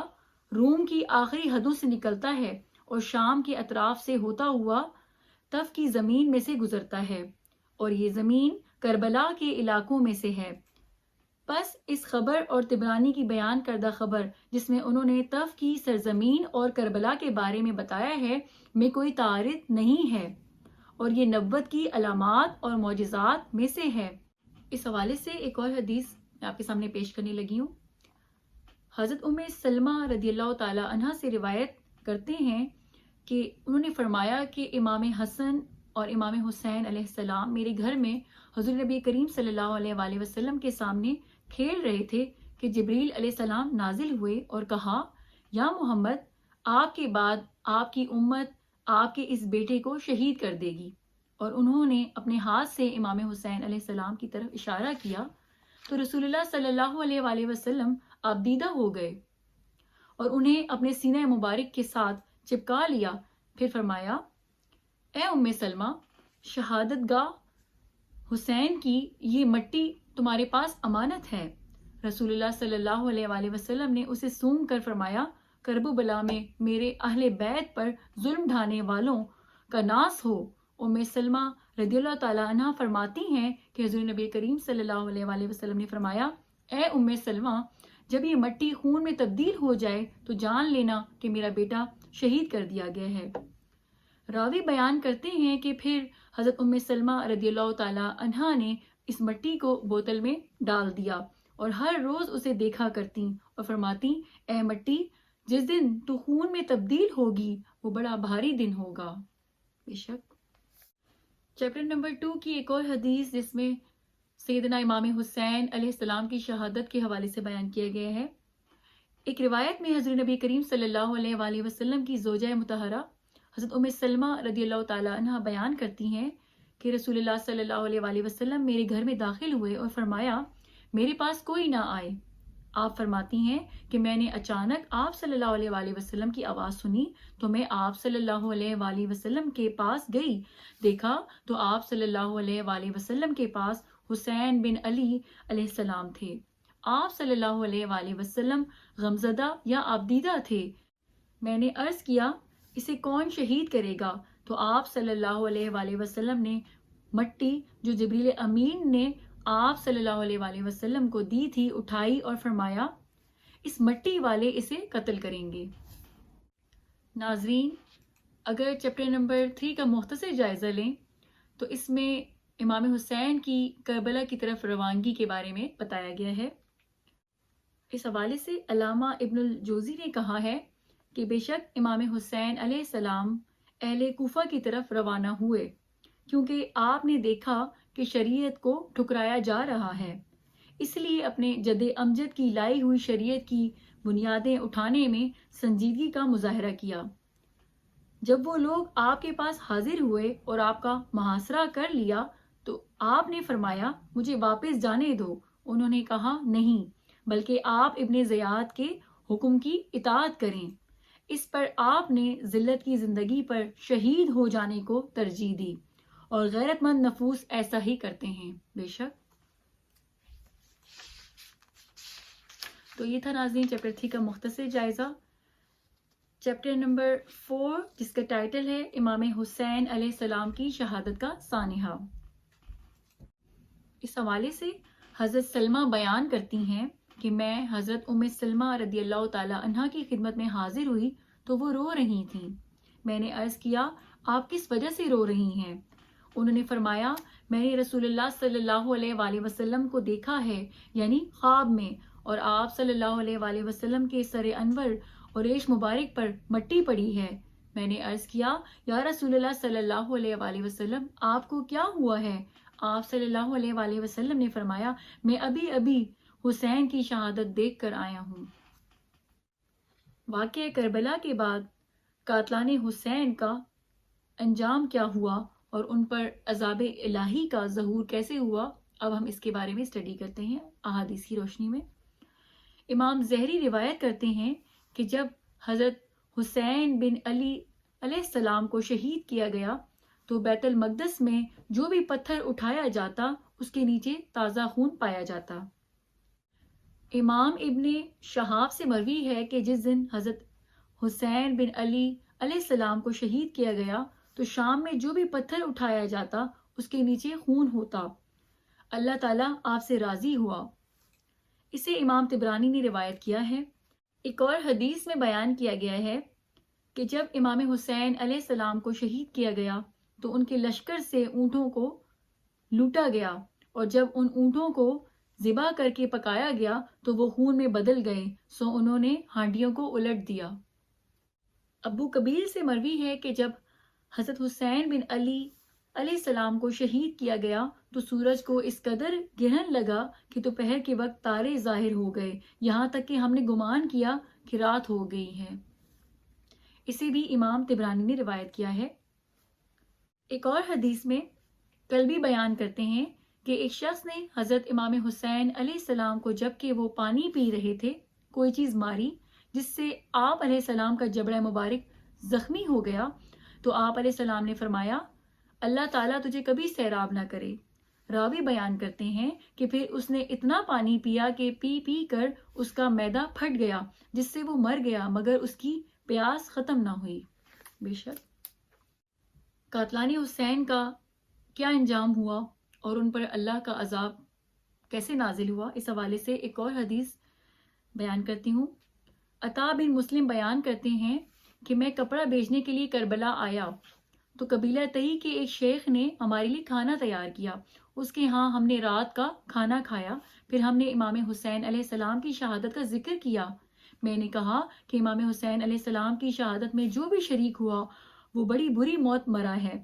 اس نے کہا اہل عراق میں تمہیں جھٹلاتا نہیں ہوں، لیکن میں بھی ان لوگوں میں سے تھا جو امام حسین علیہ السلام کو شہید کرنے میں شریک تھے، یعنی مجھے تو کچھ نہیں ہوا۔ پھر تھوڑی ہی دیر گزری تھی کہ وہ شخص چراغ کے قریب ہوا، چراغ تیل کے ساتھ جل رہا تھا، وہ اپنی انگلی کے ساتھ بتی نکالنے لگا تو آگ نے اسے پکڑ لیا،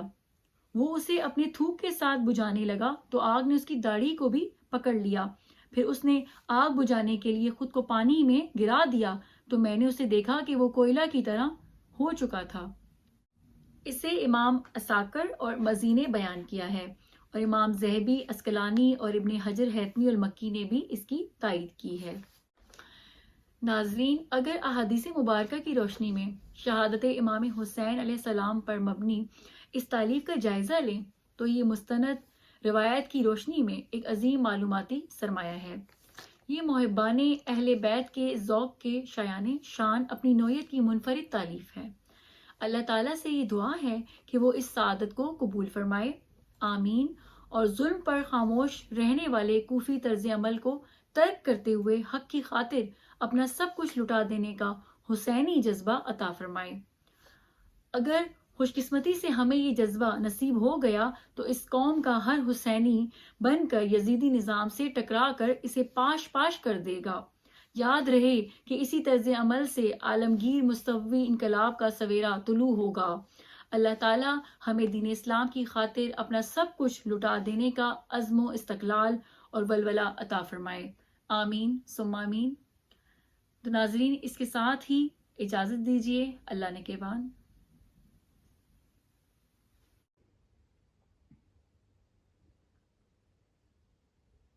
نحمده ونصلي ونسلم على رسوله الكريم، أما بعد، فأعوذ بالله من الشيطان الرجيم، بسم الله الرحمن الرحيم، اللهم صل على سيدنا ومولانا محمد وعلى آله وصحبه وبارك وسلم۔ اللہ پاک کا بے پایاں لطف و کرم اور احسان عظیم ہے کہ جس کی توفیق خاص سے آج مجھے حضور شیخ الاسلام ڈاکٹر محمد طاہر القادری مدظ اللہ العالی کی مارکہ آرا کتاب القول المتین فی امری یزید اللعین، یزید کے کفر اور اس پر لعنت کا مسئلہ، اس کتاب پر گفتگو کا موقع ملا۔ اور یہ حضور شیخ الاسلام ڈاکٹر محمد طاہر القادری کا ایسا فتویٰ ہے جس کی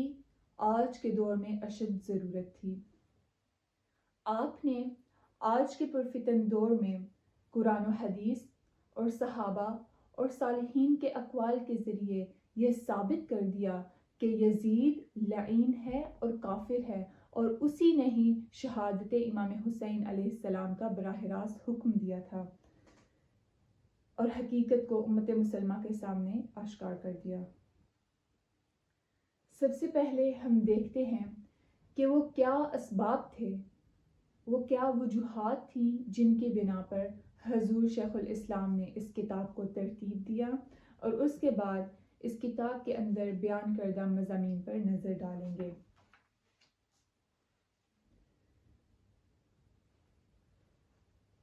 جیسا کہ آپ سب جانتے ہیں کہ ہر دور میں فتنوں کی نوعیت بدلتی رہتی ہے، اور جو فتنے ہوتے ہیں وہ عقائد اور نظریات پر گہرا منفی اثر ڈالتے ہیں۔ اسی طرح جہاں بہت سارے دوسرے فتنے جنم لے رہے ہیں، وہیں پر محبت اہل بیت اطہار کو کم کرنے کا فتنہ بھی اپنے عروج پر ہے، نعوذ باللہ۔ اور اہل بیت اطہار کی محبت کو شیعت کے ساتھ منسوب کیا جا رہا ہے، اور یہ ایسا فتنہ ہے کہ اگر کوئی بھی محبت اہل بیت اطہار کا تذکرہ کرتا ہے تو کہا جاتا ہے کہ یہ شیعہ مذہب سے تعلق رکھتا ہے، اور یہ فتنہ بہت تیزی سے پھیلتا جا رہا ہے۔ دراصل اس کا آغاز 1980 کی دہائی سے ہوا، جب چند عرب ممالک کے شیعہ ممالک کے ساتھ تعلقات خراب ہوئے۔ جب ان کے سیاسی اختلافات بڑھتے چلے گئے تو انہوں نے اس کو عقائد کے ساتھ خلط ملط کرنا شروع کر دیا، چونکہ جو شیعہ لوگ ہوتے ہیں وہ محبت اہل بیت اطہار کا بہت زیادہ تذکرہ کرتے ہیں، لہٰذا عرب ممالک نے محبت اہل بیت اطہار کو شیعت کے ساتھ منسوب کر دیا، اور یہ کہا کہ جو بھی محبت اہل بیت اطہار کا تذکرہ کرے گا وہ شیعہ مذہب سے تعلق رکھنے والوں میں سے ہے، نعوذ باللہ استغفر اللہ، اور اس طرح محبت اہل بیت اطہار کو کم کرنا شروع کر دیا۔ اور پھر یہی فتنہ عالم عرب سے نکلا اور پھر عجم میں، پھر برصغیر پاک و ہند میں یہ چلا گیا۔ اللہ پاک اس سے ہمیں محفوظ و مامون فرمائے۔ اور حضور شیخ الاسلام نے محبت اہل بیت اطہار پر پھر بہت ساری کتابیں لکھیں، اور جہاں آپ نے دوسری کتابیں لکھیں وہیں پر یہ بھی ایک کتاب انہی کی کتابوں کا ایک حصہ ہے۔ اس کے بعد دوسرا بڑا فتنہ جو آج کے دور میں ہے سانحہ کربلا کے متعلق، وہ یزید کو شہادت امام حسین علیہ السلام سے نعوذ باللہ بری الذمہ قرار دینا۔ حضور شیخ الاسلام فرماتے ہیں، آپ نے اس کتاب کی پہلی اشاعت 2022 میں یعنی پچھلے سال ہوئی، اور آپ فرماتے ہیں کہ اس سے چند سال قبل میں نے ایک انٹرویو دیتے ہوئے پاکستان کے ایک نامور جید عالم دین کو سنا، اور وہ یہ کہہ رہے تھے کہ یزید کا شہادت امام حسین علیہ السلام کے ساتھ سرے سے کوئی تعلق ہی نہیں، نعوذ باللہ، نہ اس نے اشارتاً حکم دیا نہ تصریحاً، اور یہ سارا ابن زیاد کا ہی کیا کرتا ہے۔ حضور شیخ الاسلام فرماتے ہیں کہ جب میں نے ایک عالم دین کے منہ سے یہ الفاظ سنے تو میرے رونگٹے کھڑے ہو گئے کہ ہمارے دین اسلام پر یہ بہت برا حملہ ہو رہا ہے، اور ایک مجدد کا بھی یہی کام ہوتا ہے کہ وہ اپنے دور کے فتنوں کو سمجھتے ہوئے ان کا ازالہ کرتا ہے۔ اور حضور شیخ الاسلام فرماتے ہیں کہ میں نے اسی دن قلم اٹھایا اور میں نے کتاب لکھنی شروع کر دی، اور پھر میں اس نتیجہ پر پہنچا کہ میں نے قرآن و حدیث اور صحابہ کے اقوال کے ذریعے اور سلف صالحین اور امت مسلمہ کے اجماع کے ذریعے یہ ثابت کر دیا کہ وہ یزید ہی تھا جس نے شہادت امام حسین علیہ السلام کو حکم دیا، اور یزید کا امام حسین علیہ السلام کو شہید کرنے کا حکم صرف تاریخ سے ہی نہیں بلکہ کتب حدیث سے بھی ثابت ہے۔ یہ اسی کا ہی کیا ہوا ہے، اسی کے حکم سے قتل عام کیا گیا، اسی کے حکم سے اہل بیت کو دمشق کے بازاروں میں گھمایا گیا،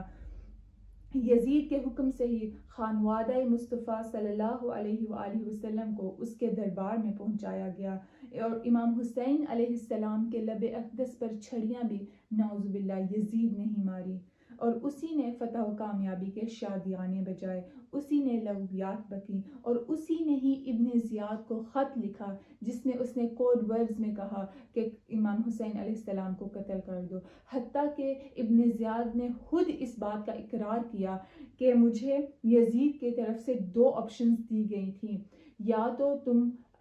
حسین کو قتل کرو اور یا خود قتل ہو جاؤ، اور یا پھر خود قتل کر دیے جاؤ گے۔ تو ابن زیاد نے کہا کہ میں نے پہلی آپشن کو چنا اور میں نے حسین کا قتل کیا، نعوذ باللہ۔ اس سے معلوم ہوتا ہے کہ حضور شیخ الاسلام نے یہ فتویٰ لا کر دین اسلام پر ہونے والے بہت بڑے حملے کا رد قرآن و کریم اور حدیث مبارکہ کی روح سے اور صحابہ اور سلف صالحین کے اقوال کے ذریعے اپنے علمی اور عقلی دلائل کے ذریعے اس حملے کا رد کر دیا۔ یہ تھا وہ پس منظر جس کی بنا پر حضور شیخ الاسلام نے اس کتاب کو ترتیب دیا۔ اور اب ہم اپنی گفتگو کے دوسرے حصہ کی طرف آتے ہیں جس میں اس کتاب کے اندر بیان کردہ مضامین پر نظر ڈالیں گے۔ حضور شیخ الاسلام ڈاکٹر محمد طاہر القادری مدظ اللہ العالی نے اس کتاب کو 15 ابواب میں تقسیم کیا ہے۔ بسم اللہ الرحمن الرحیم، اور اس کی پہلی اشاعت 2022 میں ہوئی۔ ہم پہلے باب کو دیکھتے ہیں۔ باب نمبر 1 ہے قرآن و حدیث اور مسئلہ کفر یزید کو کافر قرار دینے کا مسئلہ، اور اس پر قرآن کریم سے آیات لا کر حضور شیخ الاسلام نے یہ واضح کر دیا کہ یزید کافر ہے۔ یزید کا امام حسین علیہ السلام کو شہید کرنے کا حکم دینا یہ صرف حرام کام یا صرف ایک عام قتل یا گناہ ہی نہیں بلکہ یہ حضور تاجدار کائنات علیہ السلام کو براہ راست اذیت پہنچانا ہے،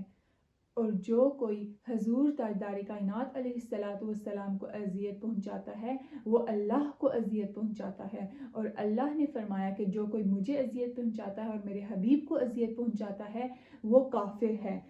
قرآن کریم میں ہے ان الذین یؤذون اللہ ورسولہ لعنہم اللہ فی الدنیا والآخرہ وأعد لهم عذابا مہینا۔ بے شک جو لوگ اللہ اور اس کے رسول صلی اللہ علیہ وآلہ وسلم کو اذیت دیتے ہیں اللہ ان پر دنیا اور آخرت میں لعنت بھیجتا ہے، اور اس نے ان کے لیے ذلت انگیز عذاب تیار کر رکھا ہے۔ یہاں پر عذاب مہین کا تذکرہ آیا ہے۔ پھر عذاب مہین کی تفسیر کرتے ہوئے حضور شیخ الاسلام فرماتے ہیں کہ قرآن مجید میں 3 قسم کے عذاب کا تذکرہ آیا ہے: عذاب عظیم، عذاب علیم اور عذاب مہین۔ عذاب عظیم کافروں اور غیر کافروں دونوں کے لیے آیا ہے، اور عذاب علیم زیادہ تر غیر کافروں کے لیے آیا ہے، اور عذاب مہین کا تذکرہ قرآن کریم میں اللہ رب العزت نے صرف اور صرف کافروں کے لیے کیا ہے۔ قرآن کریم میں فرمایا گیا وَلِلْكَافِرِينَ عَذَابٌ مُّهِينٌ، اور کافروں کے لیے ذلت انگیز عذاب ہے۔ وَأَعْتَدْنَا لِلْكَافِرِينَ عَذَابًا مُّهِينًا، اور ہم نے کافروں کے لیے ذلت انگیز عذاب تیار کر رکھا ہے۔ سو معلوم ہوا کہ یزید نے رسول اللہ صلی اللہ علیہ وآلہ وسلم کو اور اللہ کو اذیت پہنچائی، اور اس کے بدلے میں اس کو عذاب مہین دیا گیا، اور عذاب مہین کا تذکرہ صرف کفار کے لیے آیا ہے، لہٰذا یزید وہ شخص ہے جو مسلمان نہیں، جو کافر ہے۔ سو حضور شیخ الاسلام نے اس آیت مبارکہ کے ذریعے یہ فتویٰ لا کر پیش کر دیا کہ یزید کافر ہے۔ اسی طرح پھر پہلے باب میں حضور شیخ الاسلام نے جو ہے وہ تذکرہ کیا، اہل بیت اطہار کی محبت کا تذکرہ کیا، اور اہل بیت اطہار سے نعوذ باللہ بغض اور عداوت رکھنے والوں کے لیے کیا کیا حکم ہے، ان کے لیے دنیا میں کیا عذاب ہے، ان کے لیے آخرت میں کیا عذاب ہے، اور حسین علیہ السلام کو شہید کرنے میں یزید کا کیا کردار تھا، اور پھر اسی وجہ سے قرآن نے اسے پھر لعین اور کافر قرار دیا۔ سو پہلے باب میں دراصل آپ نے مسئلہ کفر یزید پر بحث کی۔ باب نمبر 2 جو ہے وہ ہے عہد یزید دین و ملت کے لیے باعث شر و فساد، یعنی جو یزید کا دور تھا اس میں بہت زیادہ دین اسلام میں فتنے اور فساد برپا کیے گئے، اور یہ سارا کیا کرتا یزید کا ہی تھا، اور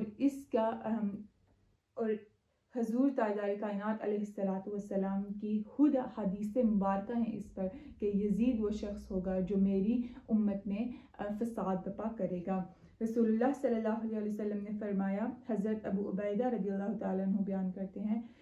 تاجدار کائنات علیہ السلام نے فرمایا کہ لا یزال امر امتی قائما بالقسط حتی یکون اول من یسلمہ رجل من بنی امیہ یقال لہ یزید، میری امت کا معاملہ انصاف پر قائم رہے گا یہاں تک کہ پہلا شخص جو اس میں رکھنا ڈالے گا وہ بنو امیہ کا ایک ایسا شخص ہوگا جسے یزید کہا جائے گا۔ اور پھر حدیث مبارکہ آئی ہیں کہ امت محمدیہ میں خلافت راشدہ 30 سال تک رہے گی، اور پھر بادشاہت آئے گی، اور وہیں سے ہی فتنوں کا دور شروع ہو جائے گا۔ سو باب نمبر 2 میں حضور شیخ الاسلام نے یزید کے عہد کے بارے میں حدیث لائیں اور اس کا تذکرہ کیا، اور باب نمبر 3 ہے یزید نے براہ راست قتل حسین علیہ السلام کا حکم دیا، اور اس پر پھر حضور شیخ الاسلام صحابہ کے اقوال بھی لے کر آئے ہیں، سلف صالحین کے اقوال بھی لے کر آئے ہیں، اور جتنی بھی تاریخ اسلام میں جتنے بھی جید عالم گزر چکے ہیں جنہوں نے اپنی کتب کے اندر لکھا اس سانحہ کے بارے میں، ان کے سب کے اقوال حضور شیخ الاسلام نے اس باب میں پیش کر دیے کہ انہوں نے یزید نے ہی حکم دیا تھا شہادت امام حسین علیہ السلام کا۔ ہم ان میں سے چند ایک کو دیکھ لیتے ہیں.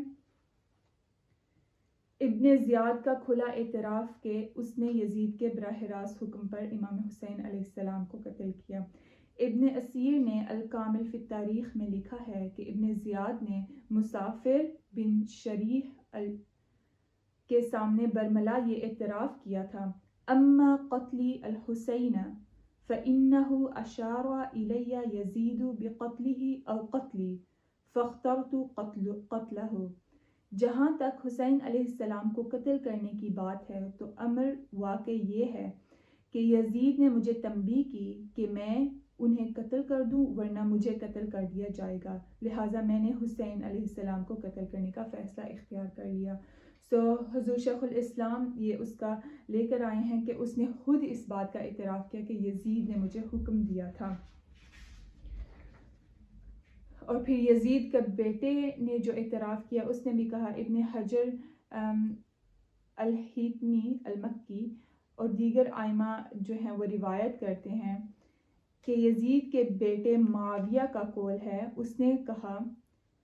جو بات ہم پر سب سے زیادہ گراں ہے وہ یہ ہے کہ ہمیں یزید کی بری ہلاکت اور برے انجام کا علم ہے. میرے باپ یزید نے اطرت رسول صلی اللہ علیہ وآلہ وسلم کو قتل کیا، حرم مکہ و مدینہ کو مباح قرار دیا اور کعبۃ اللہ اجاڑ دیا. یہ اس کے اپنے بیٹے کے الفاظ ہیں. اس کے اندر حضور شیخ الاسلام نے جو ہے وہ دلائل کے ساتھ وہ واضح کر دیا کہ یزید نے ہی براہ راست قتل امام حسین علیہ السلام کا حکم دیا. اور پھر اس کے بعد جب امام حسین علیہ السلام شہید ہو گئے تو باب نمبر 4 میں حضور شیخ الاسلام نے بتایا ہے کہ شہادت امام حسین پر یزید کا اظہار مسرت کہ اس نے کس انداز میں جو ہے وہ اظہار مسرت کیا تھا. اس نے اپنے دربار میں شاعروں کو بلایا، نعوذ باللہ استغفر اللہ، اور پھر اس نے شعر گائے: ہم ان لوگوں کی کھوپڑیاں توڑ دیتے ہیں جو کبھی ہمیں بہت عزیز تھے، پھر وہ سخت نافرمان سرکش و باغی ہو گئے، استغفر اللہ، نعوذ باللہ. کہ یزید نے ایسے ایسے الفاظ کہے اور اس نے خوشی اور مسرت کا اظہار کیا. پھر اس کے بعد باب نمبر 5 جو ہے وہ یزید کا امام حسین علیہ السلام کے سر انور کی بڑے دربار میں توہین کرنا، نعوذ باللہ استغفر اللہ. ابن زیاد نے امام حسین علیہ السلام کا سر انور یزید کے دربار میں لایا اور ثم ان عبید اللہ ابن زیاد نصب رأس الحسین بالکوفہ فجعل یدار به فی الکوفہ ثم دعا زہر ابن قیس فصرح معه برأس الحسین ورؤوس اصحابہ الى یزید بن معاویہ. عبداللہ بن زیاد نے سیدنا امام حسین علیہ السلام کا سر انور کو شہر کوفہ میں نیزے پر نصب کیا، استغفر اللہ، اور اسے کوفہ شہر کے کوچہ و بازار میں گھمایا جانے لگا. پھر اس نے زہر بن قیس کو بلایا اور اس کے ساتھ امام حسین علیہ السلام کا سر انور اور آپ کے اصحاب کے سروں کو یزید بن معاویہ کے دربار میں پہنچایا گیا. استغفر اللہ، نعوذ باللہ. وہ کیسا وقت تھا جب دین اسلام کے حضور تاجدار کائنات علیہ السلام کے اہل بیت اطہار کے جو سر مبارک تھے ان کو نیزوں پہ چڑھا کر اور دمشق کے بازاروں میں اور کوفہ کے بازاروں میں گھمایا جا رہا تھا، اور یہ سارا کچھ یزید کا ہی کیا کرتا تھا. اور آج کے دور کے مسلمان یزید کو اس سے بری ذمہ قرار دے رہے ہیں. حضور شیخ الاسلام نے یہ کتاب لا کر، یہ فتویٰ لا کر لوگوں کے سامنے اس حقیقت کو آشکار کر دیا کہ یہ وہ یزید ہی لعین اور کافر تھا جس نے دین اسلام کا مذاق بنایا. اس کے بعد پھر جب یزید کے دربار میں امام حسین علیہ السلام کا سر انور پہنچایا گیا اور نعوذ باللہ آگے پھر اس کا تذکرہ ہے کہ وہ کہتا ہے کہ ہماری تلواریں ان جوانوں کی کھوپڑیاں توڑ دیتی ہیں، استغفر اللہ نعوذ باللہ، جو کبھی ہمیں بہت عزیز تھے، پھر وہ سخت نافرمان سرکش و باغی ہو گئے۔ پھر اس پر حضرت امام حسین امام زین العابدین کھڑے ہوئے اور کہنے لگے، اے شخص اپنی چھڑی کو اس روئے مبارک سے ہٹا لے، اللہ کی قسم میں نے رسول اللہ صلی اللہ علیہ وآلہ وسلم کے مبارک لبوں کو کئی بار اس جگہ سے بوسہ لیتے ہوئے دیکھا ہے۔ یہ وہ باب ہے جس میں حضور شیخ الاسلام نے یزید کے کرتوتوں کا تذکرہ کیا کہ کیسے اس کے دربار میں امام حسین علیہ السلام کا سر انور پہنچایا گیا اور اس نے پھر سر انور کی نعوذ باللہ توہین کی۔ پھر باب نمبر 6 جو ہے وہ ہے اہل مدینہ کے ساتھ ظلم و زیادتی کرنے کا شرعی حکم، کہ جو لوگ اہل مدینہ کے ساتھ ظلم و زیادتی کرتے ہیں وہ ایک عام انسان کے ساتھ زیادتی نہیں کرتے، وہ حضور تاجدار کائنات علیہ السلام کے مدینہ کے لوگوں سے زیادتی کرتے ہیں اور اللہ پاک نے ان کے لیے دردناک عذاب رکھا ہے۔ پھر باب نمبر 7 جو ہے اس میں یزید کے حکم سے مسجد نبوی، مدینہ طیبہ اور کعبۃ اللہ کی بے حرمتی، اور یہ جو ہیں اس میں حضور شیخ الاسلام کبار تابعین اور اکابر کے اقوال کی روشنی میں جو ہے انہوں نے یہ باب لے کر آئے ہیں، اور اس میں بتایا کہ جب یزید نے شہادت امام حسین علیہ السلام کی اور اس کے بعد پھر کیسے مدینہ پر حملہ کیا اور پھر مکہ پر حملہ کیا اور کیسے کیسے اس نے دین اسلام کی دجیاں بکھیر دیں، استغفر اللہ۔ پھر اسی طرح باب نمبر 8 میں یزید کی صفاقیت اور گناؤنے کردار کا تذکرہ کیا، اور اس میں بہت سے مفسرین کی اور ائمہ کرام کی جو ہیں وہ آراء اپنی لکھی، کہ شیخ عبدالحق محدث دہلوی نے بھی اس کی گواہی دی، قاضی ثناء اللہ پانی پتی نے اپنی تفسیر میں لکھا، یہ سب کے امام حسن بصری جو ہیں وہ اس کے متعلق تذکرہ کرتے ہیں۔ ان سب کے متعلق جو ہے وہ حضور شیخ الاسلام نے ان سب کے آراء کو اس باب میں اکٹھا کر دیا۔ پھر باب نمبر 9 جو ہے اس میں حضور شیخ الاسلام لے کر آتے ہیں یزید پر لعنت کے جواز میں صحابہ کرام، ائمہ اعظام اور علماء کی تصریحات، یعنی اس پر لعنت بھیجنا، اور اس پر لعنت بھیجنا جو ہے وہ حضور شیخ الاسلام اس کو لے کر آئے ہیں اس باب میں، کہ ام المؤمنین حضرت ام سلمہ رضی اللہ تعالیٰ عنہ کا قول ہے،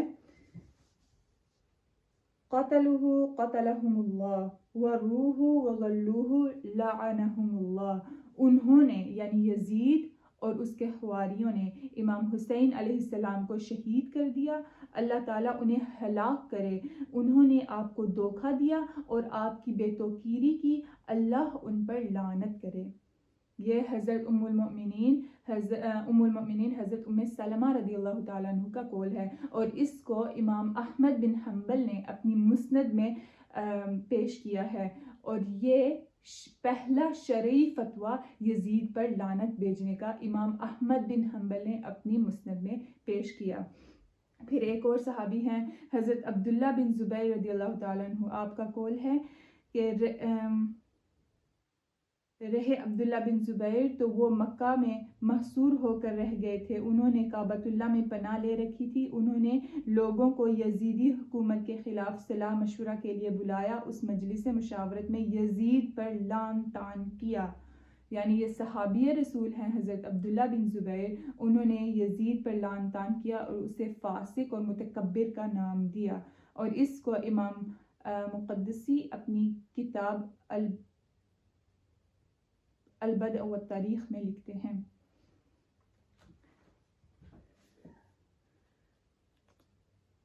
اس سے معلوم ہوا کہ صحابہ کرام نے بھی یزید کو لعین قرار دیا، اور مسند میں امام احمد بن حنبل نے اپنی مسند میں قرار دیا، عمومی طور پر بھی یزید کو لعین قرار دیا، اور پھر تصریحاً یزید پر لعنت بھیجی۔ امام مالک نے بھی یزید پر لعنت بھیجی، امام اعظم ابو حنیفہ نے اس کے کرتوتوں کا ذکر کر کے اس پر عموماً لعنت بھیجی، لیکن کہیں بھی ایسا نہیں ہے کہ امام اعظم ابو حنیفہ نے منع کیا ہو کہ اس پر لعنت نہ بھیجی جائے، اور امام شافعی رضی اللہ تعالیٰ عنہ نے بھی صریحاً اس پر لعنت بھیجی اور فرمایا کہ اس نے دین اسلام کو، اہل بیت اطہار کو کہ قتل غارت کری کی، قتل عام کیا، نعوذ باللہ استغفر اللہ، تو اس کو صریحاً لعین قرار دیا جائے۔ یہ تھا ائمہ اربعہ، چاروں ائمہ کا اجماع کہ وہ یزید کو لعین قرار دیتے ہیں۔ اس کو حضور شیخ الاسلام باب نمبر 9 میں لے کر آئے ہیں، اور تمام ائمہ کرام کی آپ نے اس میں گواہیاں دی۔ اس کے بعد باب نمبر 10 جو ہے وہ ہے اس بات کفر یزید میں ائمہ اعظام اور علماء کرام کی تصریحات۔ پھر جو جید علماء کرام ہیں، ملا علی قاری، علامہ عبدالرؤف المناوی، قاضی ثناء اللہ پانی پتی، ان سب کے اقوال لے کر آئے ہیں۔ پھر باب نمبر 11 میں اس بات کفر یزید کے دیگر شرعی دلائل، پھر شریعت سے آپ نے دلائل دیے ہیں کہ کفر اصغر کون سا ہے اور کفر اکبر کون سا ہے، اور یہ جو یزید نے کام کیا وہ کفر اکبر ہے۔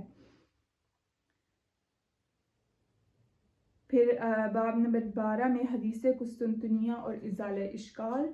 اور اس میں پھر جو حدیث مبارکہ تھی اس کی روح سے آپ نے اس کی تفسیر کی اور بتایا کہ کیسے جو ہے وہ یزید نے جو ہے وہ شہادت امام حسین علیہ السلام کر کے دین اسلام کو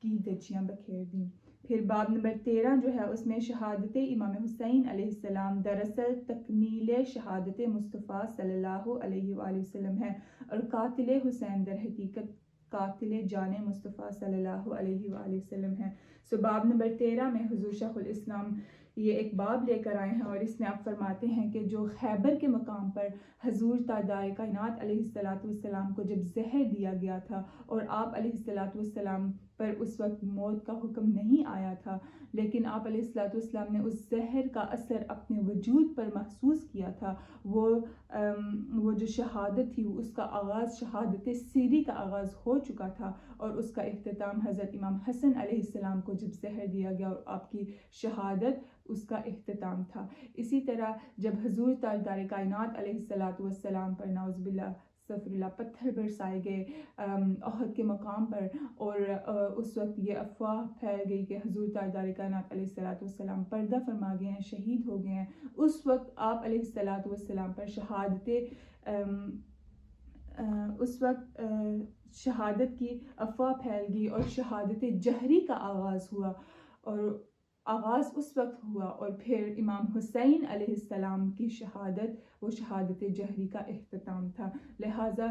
شہادت امام حسین علیہ السلام دراصل شہادت رسول اللہ صلی اللہ علیہ وآلہ وسلم ہے، اور قاتل حسین دراصل قاتل مصطفیٰ صلی اللہ علیہ وآلہ وسلم ہے۔ اس باب میں حضور شیخ الاسلام نے تفصیل سے بیان کیا ہے اس کے متعلق۔ اور پھر باب نمبر 14 ہے یزید کے خواریوں کا دنیا میں ہی کفار کی عبرتناک انجام سے دوچار کیا جانا۔ پھر بتایا جاتا ہے کہ شہادت امام حسین علیہ السلام کے بعد آسمان کئی دن تک سرخ رہا اور ستارے آپس میں ٹکراتے رہے اور آسمان سے خون کی بارش ہوتی رہی، اور جنہوں نے یزید کا ساتھ دیا ان کا دردناک عذاب، ان کو اس دنیا میں دردناک عذاب دیا گیا، اور قتل حسین علیہ السلام پر اظہار مسرت کرنے والوں کی بینائی سلب کر لی گئی اور ان کی عقل سلب کر لی گئی۔ اس کے متعلق حضور شیخ الاسلام لے کر آئے ہیں۔ اور پھر باب نمبر 15 میں یزید کے آخر وقت کے ذلت آمیز کرتوت اور عبرتناک کافرانہ انجام، کہ یزید نے استغفر اللہ سر حسین علیہ السلام کی بے حرمتی کی اور اہل بیت اطہار کی بے حرمتی کی، اور اس کو جو دنیا میں بھی عذاب ملا اور جو آخرت میں بھی عذاب ملے گا اس کا تذکرہ حضور شیخ الاسلام نے اس آخری باب میں کیا ہے، کہ جب اس نے مکہ پر چڑھائی کے لیے لوگوں کو بھیجا اور وہ پیچھے سے جو ہے وہ اس کا دم گھٹ رہا تھا، اس کے پاس کوئی نہیں تھا، وہ اتنی ذلت انگیز موت وہ مرا کہ اس کو دنیا میں بھی اس کو عذاب دیا گیا اور آخرت میں بھی دیا جائے گا. سو یہ وہ فتویٰ ہے، یہ وہ کتاب ہے جو حضور شیخ الاسلام نے لکھ کر دنیا کو بتا دیا کہ محبت اہل بیت اطہار دین اسلام کی جان ہے، اور یزید ہی وہ شخص ہے جس نے شہادت امام حسین علیہ السلام کا حکم دیا، اور اس کو دنیا میں بھی سزا ملی اور آخرت میں بھی ملے گی. اور جو کوئی بھی محبت اہل بیت اطہار کو کم کرنے کے لیے استغفر اللہ نعوذ باللہ کوئی بھی قدم اٹھائے گا، اس کو دنیا بھی اس کا تماشا دیکھے گی اور آخرت میں بھی وہ مسلمانوں میں قبول نہیں کیا جائے گا. سو اللہ رب العزت سے دعا ہے کہ اللہ پاک ہمیں اپنے حبیب کریم علیہ السلام کے صدقے اور اہل بیت اطہار کے پاکیزہ دامنوں کے صدقے ہمیں محبت اہل بیت اطہار سے نوازے، اور ہمیں ہمیشہ صراط مستقیم پر رکھے، اور دنیا میں بھی ہمیں اپنے محبوب پاک علیہ السلام کا سچا اور پکا عاشق و غلام اور اہل بیت اطہار سے محبت کرنے والا رکھے، اور آخرت میں بھی ہمیں اسی پر اٹھائے. آمین ثم آمین.